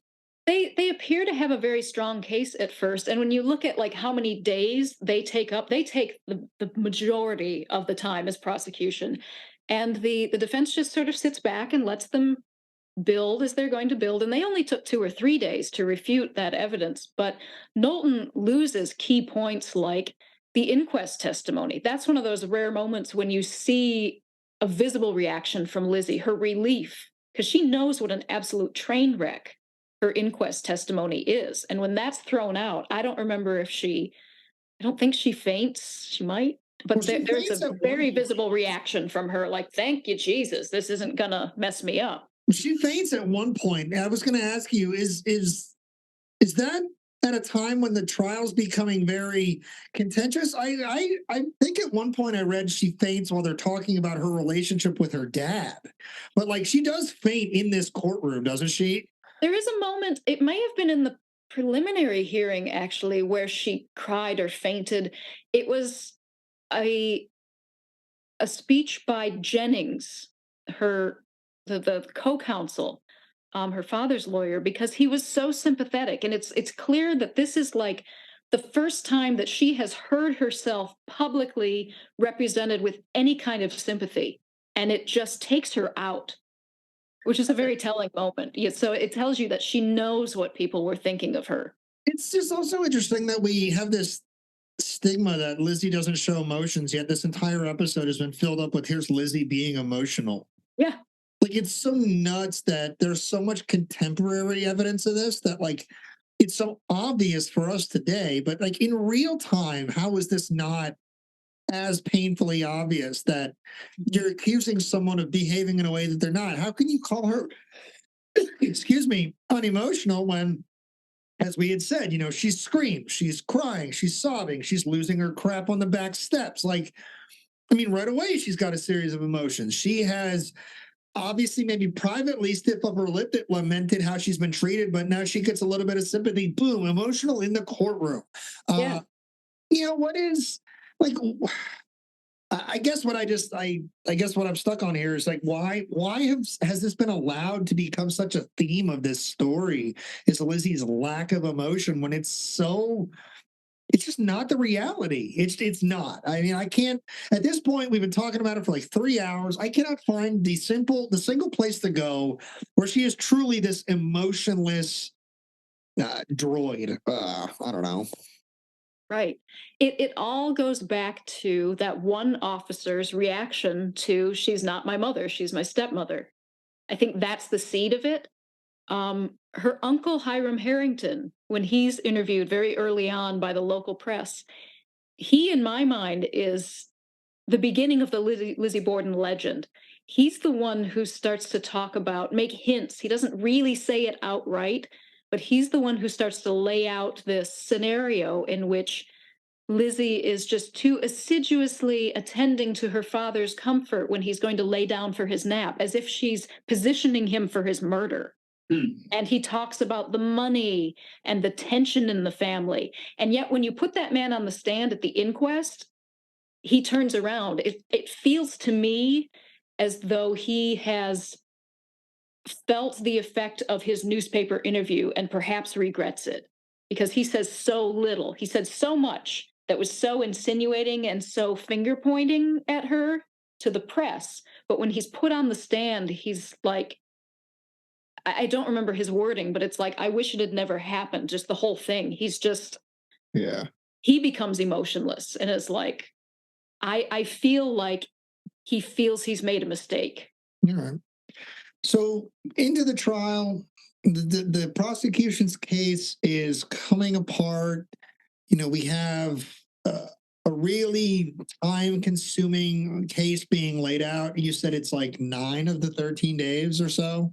And I imagine they're saying a lot of things and then objection, they got to dismiss the jury. We're going to debate this piece of evidence for an amount of time, blah, blah, blah. So there's a lot of like slowing this down. It's not 9 straight days of here's why I think you're guilty.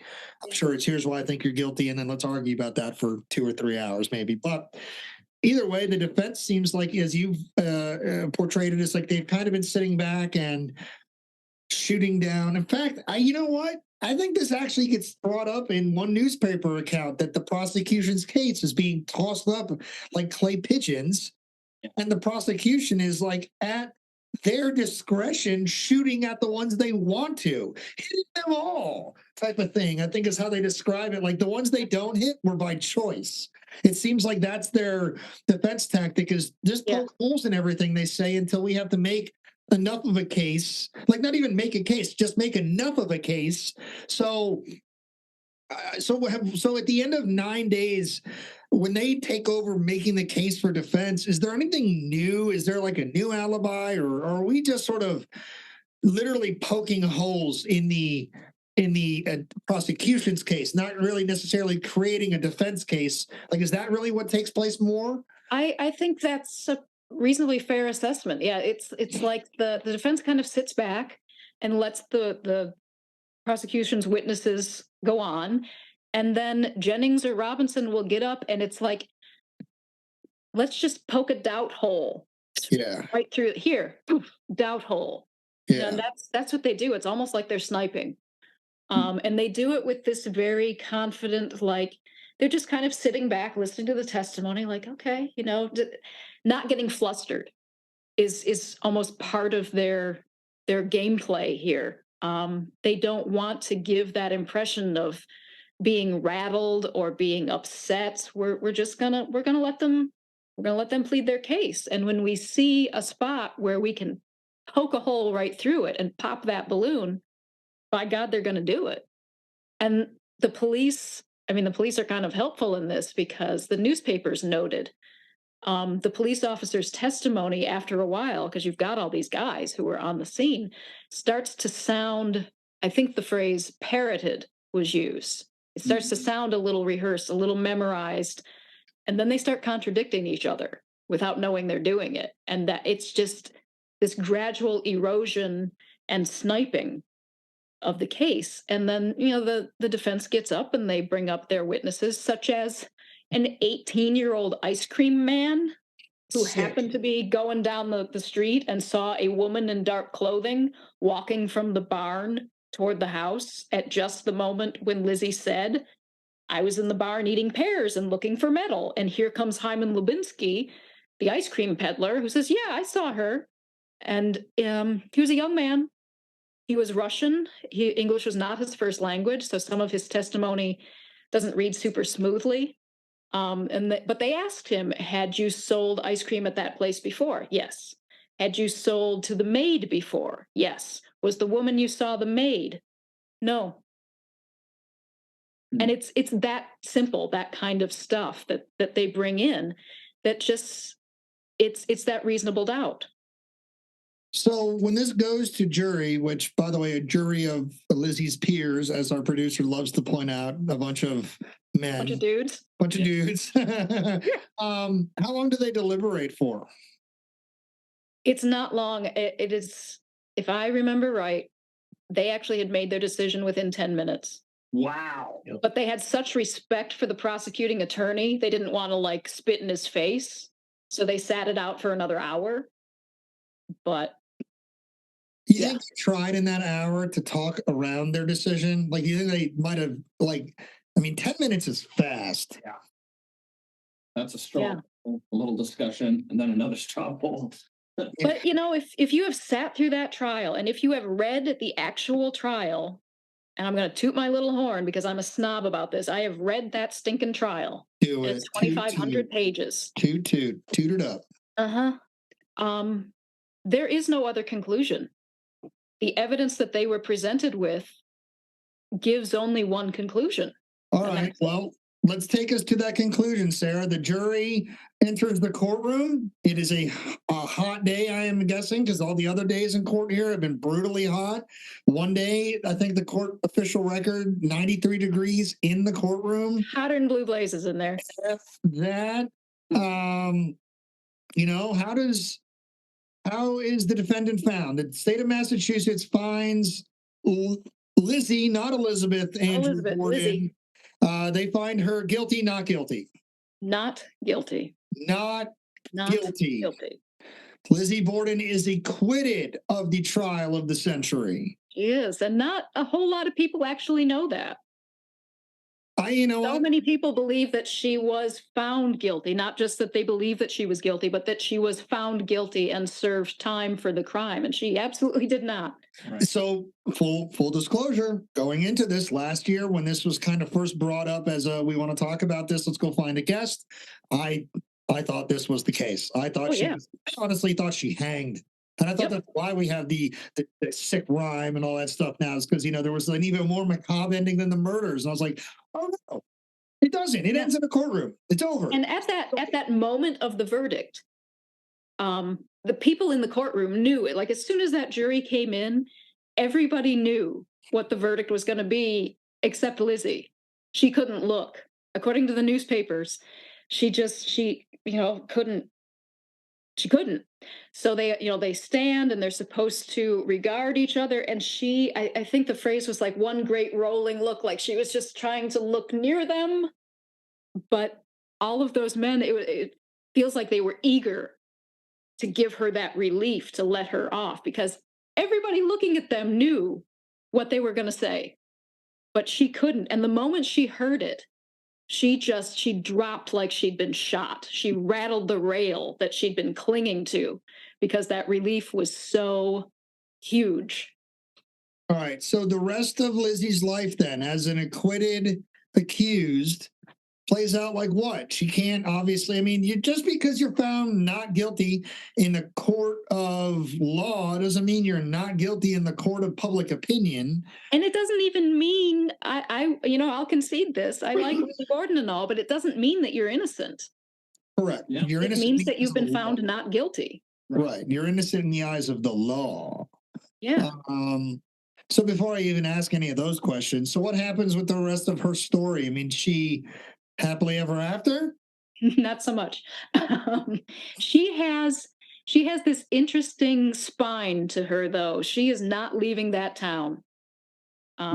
She could have. I mean, now her father's inheritance is available to her, minus what they've paid to Governor Robinson for her to not die. Yeah. Um, she could have gone anywhere, done anything within reason. And she said, no, I'm going to stay here so that in hopes that someday I'll be proven innocent. And all these people who have been cutting me, as she put it, through these years will have to face it. And she stayed in town, but she maintained a somewhat low profile because the word escapes me. The infamy and all of that is a heavy load to bear. Right. To the extent that if a trunk showed up at the railway depot and it said L Borden on it, people would go flocking to stare at it. Much less if you are Lizzie Borden walking down the street. I mean, she was so that whole aura remained around her for the rest of her life. She was a spectacle. And she wasn't a showy person. So she kind of becomes a bit of what we would call a recluse, although she did treat herself from time to time for trips to Boston to the theater where she'd be somewhat less recognized. She did her shopping, some of it in Providence, Rhode Island. She did get out and about to an extent. The Fall River Globe, every year on the anniversary of the crime for like 20 years, would publish this just diatribe that was clearly pointing its fingers at her. And so it's like every year they're salting that wound. She's never going to get away from this. Do they stay in the Friends house? that were loyal throughout the trial find that they also can't necessarily tolerate the scrutiny, and they start to break away from her as well. So it becomes a lonely life. But she's got that stubborn streak in her as well. I mean, she had the means. She could have gone elsewhere if it became too much, and she never made that choice for whatever reason. Does she stay in the house? She stays in the house for a little while, and then she and Emma buy a house up on French Street on the hill. And Lizzie calls it Maplecroft. And that for a lot of people is seen as very strong evidence that all along it was the money. But when you crunch the numbers of square footage and cost and all of that, it is an upgrade. But it's not like she moved from a shack to the White House or Right. anything like that. It was a nice upgrade. And also, how many nights would you want to sleep in the house where your parents were murdered? Right. Whether it was by your own hand or someone else's. Right. I get that. So what year? So Lizzie lives out the rest of her life sort of in a relative obscurity, not complete, but a relative and seemingly largely self-imposed one, if not societally imposed one. Not that there's any safe ground to go to, but why would you want to go there? But so when does she shed the mortal coil? And when does she pass away? 1926 or 27, I want to say. She was only about 66 years old. Did not have, I mean, that's a respectable amount of life, but I think that the stress of the murder and the trial and everything really shaved some time off of her life. Did she die of anything specific or just myocarditis? Old, stress. old heartness. Stress, essentially what happens to your heart when it goes through extreme stress for a long time. Yeah. All right, well, let's do this before we wind down this show here. I want to get a special jury to weigh in on this, because behind the scenes here, we talked to each other about how we felt, and we came down on like a bunch of conclusions and verdicts, and sometimes we were at odds with our literal individual self. And I think this episode has done nothing to help that in terms of my personal experience, because I was 100% sure of something, and I don't know that I believe any of that anymore. I know a lot of authors. Matt is like this. Matt will tell me things because he is my friend, and then as soon as the microphones get turned on or our park ranger hats go on, there is a different take because we have to be professional. Are you comfortable weighing in on how Sarah Miller feels about this? Or we can go there. All right, I'm not going to ask the rest of the question. Sarah, guilty, not guilty? Did Lizzie do it? I don't want to think so. Okay. How's that? Good. Second question. If not Lizzie, who? I wish that people had spent more time investigating Uncle Hiram Harrington. He is the one who presents those first seeds of the Lizzie Borden legend. He is the one, when Lizzie is asked, does your father have any enemies? He's the only person she can name.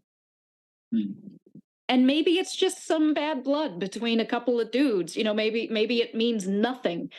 But that's just so striking to me. And his difference between what he says to the press versus what he says on the stand, it sometimes feels to me as though he's like, oh, I kind of blamed her, and people are going for this. You know? All right. I don't know if that means he did it or if that means he shot his mouth off and he shouldn't have and he realizes it. I don't know. But he's the guy that I most wish we had more information on, to see what is the context of their disunion. All right. I'm going to toss it to behind the camera here. Our producer Parker should be on mic now. Parker, Yes. in a condensed sense, because having had this conversation with you multiple times now, you have big feelings on this, bud. You gave us a 10-minute one the other day. Guilty, not guilty. Not guilty. Oh, wow. I didn't even get to say, in the case of Lizzie Borden versus state of Massachusetts. Not guilty. Let's relieve her. Not guilty. She looks stressed out. Not guilty. Not guilty. Parker, if not guilty, if not Lizzie, then who? I'm the jury. I'm not the investigator. It's a prosecution's job to go out and do their job and bring me the person who they think. So Parker is punting here, it sounds like. But you know what? Honestly, I have two candidates. Okay. And to be completely honest, I went into this thinking, you know what? I'm going to say not guilty as a juror because there's no evidence from as far as the trial case go. And after everything that Sarah's brought forth today, I don't think she did in real life. Okay. My opinion's completely changed. I think she is innocent. I know it doesn't look good for her. Yeah. But I'm going to say Bridget or Uncle Suspect. Okay. Perfect. Matt, in the case of Lizzie Borden versus state of Massachusetts, guilty or not guilty? I really went into this thinking she was guilty as hell, honestly. Yeah, you did. You actually, I remember you were like, when I said not guilty, you were like, what? That being out loud. Guilty as hell. But Sarah, between what I've been able to make it through in the book so far and then our discussion today, you've really laid out a really good history and narrative for just why so bad the states. Because I think the trial went the way it should have, in the sense of what could be brought forward and what was thrown out. There was no way that the jury could have found her guilty with the evidence that was presented. Yeah. The prosecution's case just collapsed. So I have no issue with that, but I really did think she was guilty. Now you have me very much second guessing that opinion. That's good. Yeah, it is great. It's great. Especially because it's 100 years ago now, and we don't have to worry about that. None of this actually matters. But the follow-up question, though, of who might it have been, I don't know, because I'd really hung my hat. Man, Lizzie. Man. I mean, and as an author, like, my goal with the book is not to sway you. Like, I don't want to sway you to one side or the other. All I want is for you to be able to entertain the possibility of her innocence, because so many people come to it exactly that way, of it. She's guilty. Like, everybody knows she's guilty. And I just want to give her the opportunity for people to consider her innocence as a possibility, because I don't have a good candidate for who else. She is absolutely the simplest solution. Mm-hmm. She's there. Yeah. She's right there the whole time. All right. For myself, I, like Matt, was so sure of her guilt that I said yesterday and the day before in our pre-production meetings, I said, I am 100% sure that Lizzie committed these murders, and I am 50% sure that Bridget did. And then after considering the uncle yesterday in a very quick crash course chat we had, I said, I am now maybe 25% sure that it was the uncle. Today, after sitting through the end of all this, I think Lizzie is not guilty. I think our culprits lie in one of three places. I think they are Bridget, because Bridget to me has motive. We don't talk about this a lot, but Bridget is miserable at work. I guess loyalty to Abby is a lot, but Bridget is clearly miserable. She tries to leave the employment situation twice. People can snap. Like, people can absolutely snap, especially if there's drama around them. Does that mean Bridget gets to the point of swinging a hatchet? Yeah, from a physical perspective, I have a hard time with this because she's a smaller young lady. She is 21 years old. This is a very violent act. Not that 21-year-old small ladies can't do this type of thing, but the Occam's razor math says likely not her. But she does have more motive than zero motive. She's also got this alibi that's painfully clean. And I have found in almost every true crime thing I've ever looked at, the things that are painfully clean are usually intentional and by design, and by themselves become suspicious. So I put some suspicion on Bridget. Uncle Suspect, for obvious reasons. He shows up super shady-like, is conveniently not around for a while. Happens to have a trade directly relevant to the murder weapon, knows how to use it, likely has the skill to operate the weapon in such a way as to make less of a mess. I mean, if you are just wildly swinging a hatchet around, you would think this would be a messy crime scene. But if you're a professional and don't want your butcher shop to get covered in murder scene blood every day, you'll learn how to do things a certain way. So maybe Uncle Suspect is where we should draw suspicions to. But then there's a third suspect that we did not touch on here. And I initially thought it was irrelevant, but I'm going to bring it up right now because I said as much on this show that a rando off the street likely cannot do this type of crime because it is so personal. It is so violent. And I don't believe that's what happened. I'm not saying that suspect number 3 could potentially be a rando off the street. But that morning, Andrew Borden has gone around and made the rounds to businesses and people he has investments in, and he basically evicts a guy from his house. And it seems like it's over rent that hasn't been paid for a while, and the guy agrees to move out. But I'd say of all the people that have an angry motive, I mean, somebody taking your home, whether you are in the wrong or not, right? Losing your home causes people to do desperate things. Losing your job causes you to do desperate things. I'd say you could probably put just as much of a realistic motive on a random guy that he evicted earlier in the morning, even though he agreed to move out, because you took that guy's home. So I guess what I'm really saying is I don't think Lizzie did it because of the simple fact that on a human level, did she clean everything up? Did she ever really collect herself? I think she acted appropriately for a human being in shock of her parents being murdered and her discovering half of it and being waylaid by the chaos of the ant boiling, like we talked about, like all this stuff. Like, to me, that seems very appropriate to being not guilty and completely overwhelmed by a situation. So I guess maybe that's the only thing I definitely know. And I don't even know that I definitely know that because remember, a lot of the evidence that's inadmissible is inadmissible because of the way they collected it, not because of what she said. And her story does change, and not just in the first 48 hours. It changes weirdly in ways that maybe it shouldn't later. So 100 years later, I'll tell you this. I'm glad I wasn't on that jury. I'm glad I wasn't a cop investigating that. I'm certainly glad I wasn't Andrew or Abby Borden that day. But I think not guilty is not just the right thing to do from the state's perspective, because from the case they had to consider legally, Lizzie is not guilty because of that circumstantial evidence. But maybe that murderer was a tiny Irish woman living in the house as a maid. Maybe it was a random uncle that I'm trying to think of motive, Sarah. Like what is motive here? Like Lizzie, sure, chasing money. Sarah, Bridget, maybe so miserable at work that she snaps. What's the motive for Uncle Suspect? I mean, he's not going to get any of that money. No. Unless he's just money is so often at the center of all of these theories. But it's like, to me, of all the most obvious suspects, it's like Bridget, well, sure, she could have snapped. She could have also snapped and packed her bag and walked out the door That's what I mean. It's like without doing murder. at the end of the day, I guess that's the real thing that keeps me coming back to Lizzie.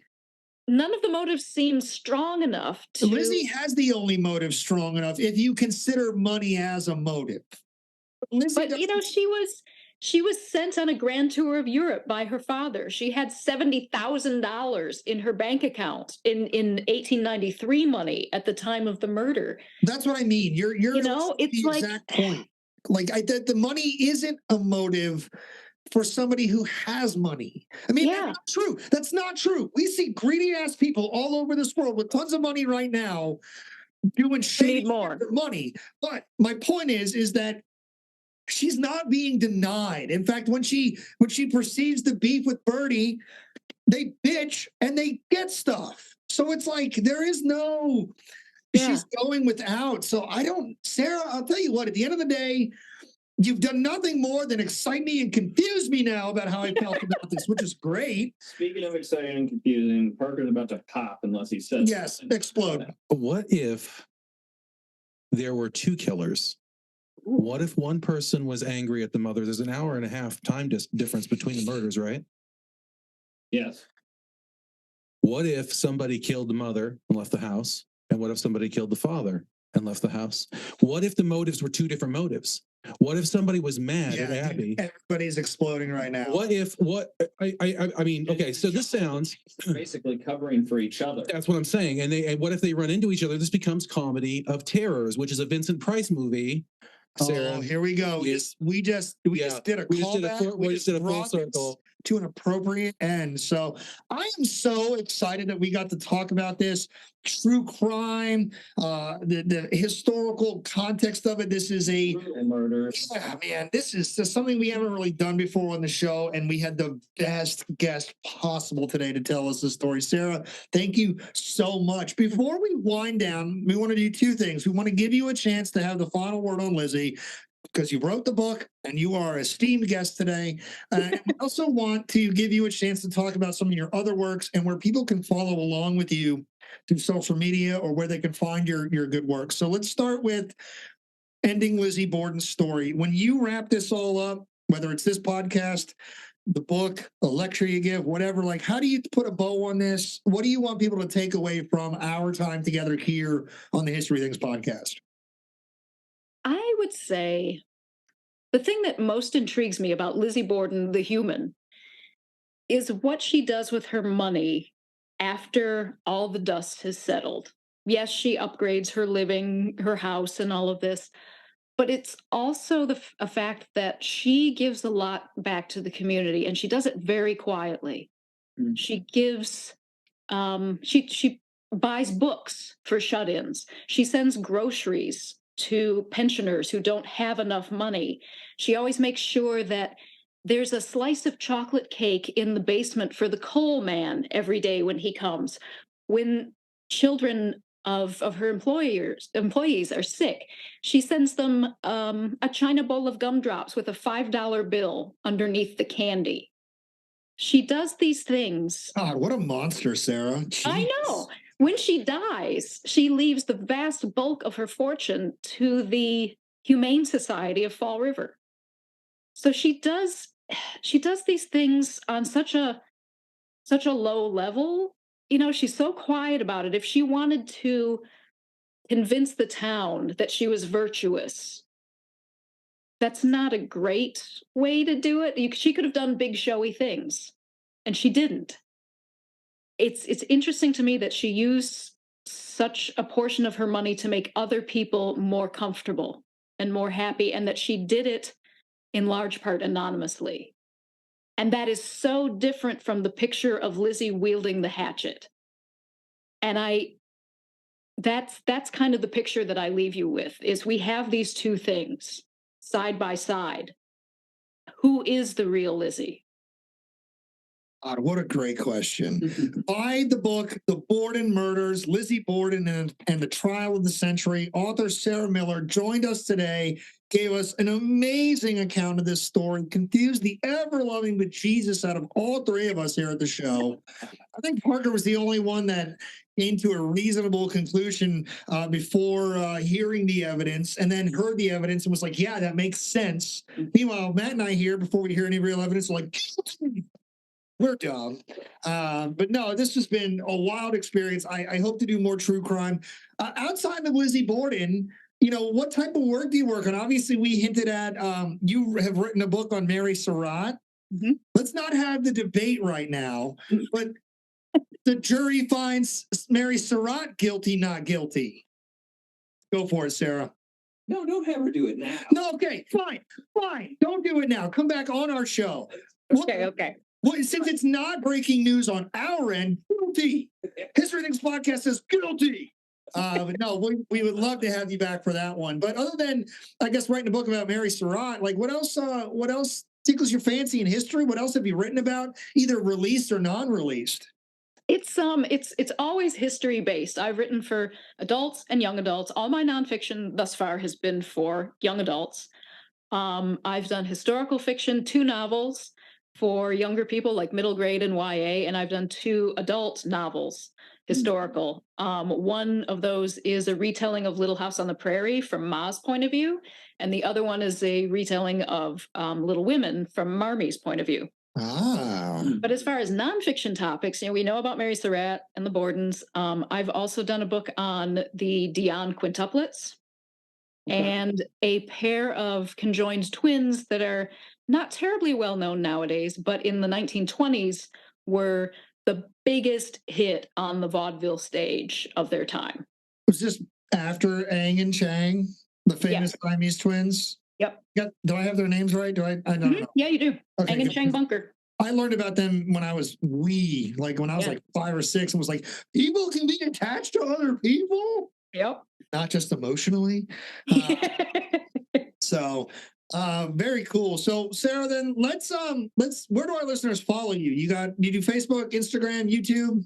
Yeah, I'm on most of the socials, but my website is super easy, sarahmillerbooks.com. Nice. Sarah Miller Books. Sarah Miller Books. Meet Matt Border's books. There he is. It's the guy. You guys should start a club, a book club. You talk to authors all the time. He is. Oh, so very exciting. All right. Go to sarahmillerbooks.com. Buy her book, The Borden Murders, Lizzie Borden and the Trial of the Century. Pick up her books on Mary Surratt and other subjects. Support the fine works. Make sure you click like and share on her social media posts.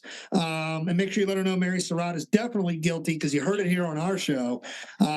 Sarah, thank you so much for not just agreeing to come on the show, but put up with our long production style and having fun with us along the way. And thank you again for your kind words on the other ridiculousness in terms of shows we have put out on our end here. So this has been a lot smoother of a Halloween experience than we did last year. I'll tell you that. I don't know that I want to do the round circular firing squad of movie retellings. That was a lot of fun. But I think next Halloween, we should do another true crime or something. I definitely enjoyed the story of this a lot more. So thank you for helping us celebrate Halloween with a grisly Halloweeny tale. We didn't really lean into the Halloween theme this year. It's just going to be out on Halloween. It's a pretty horrifying thing. It's pretty grisly. It's definitely pretty grisly. Well, it's the blood. It is. There's so much blood, but weirdly, not that much blood with Lizzie Borden.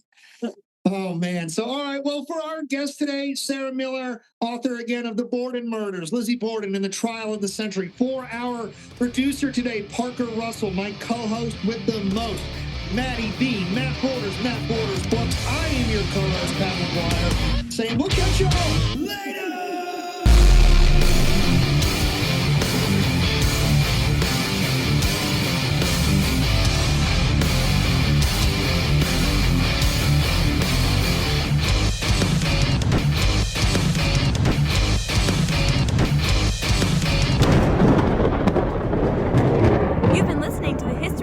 Podcast. Follow the guys on Facebook and Instagram at the History Things Podcast, all the latest news and exclusives.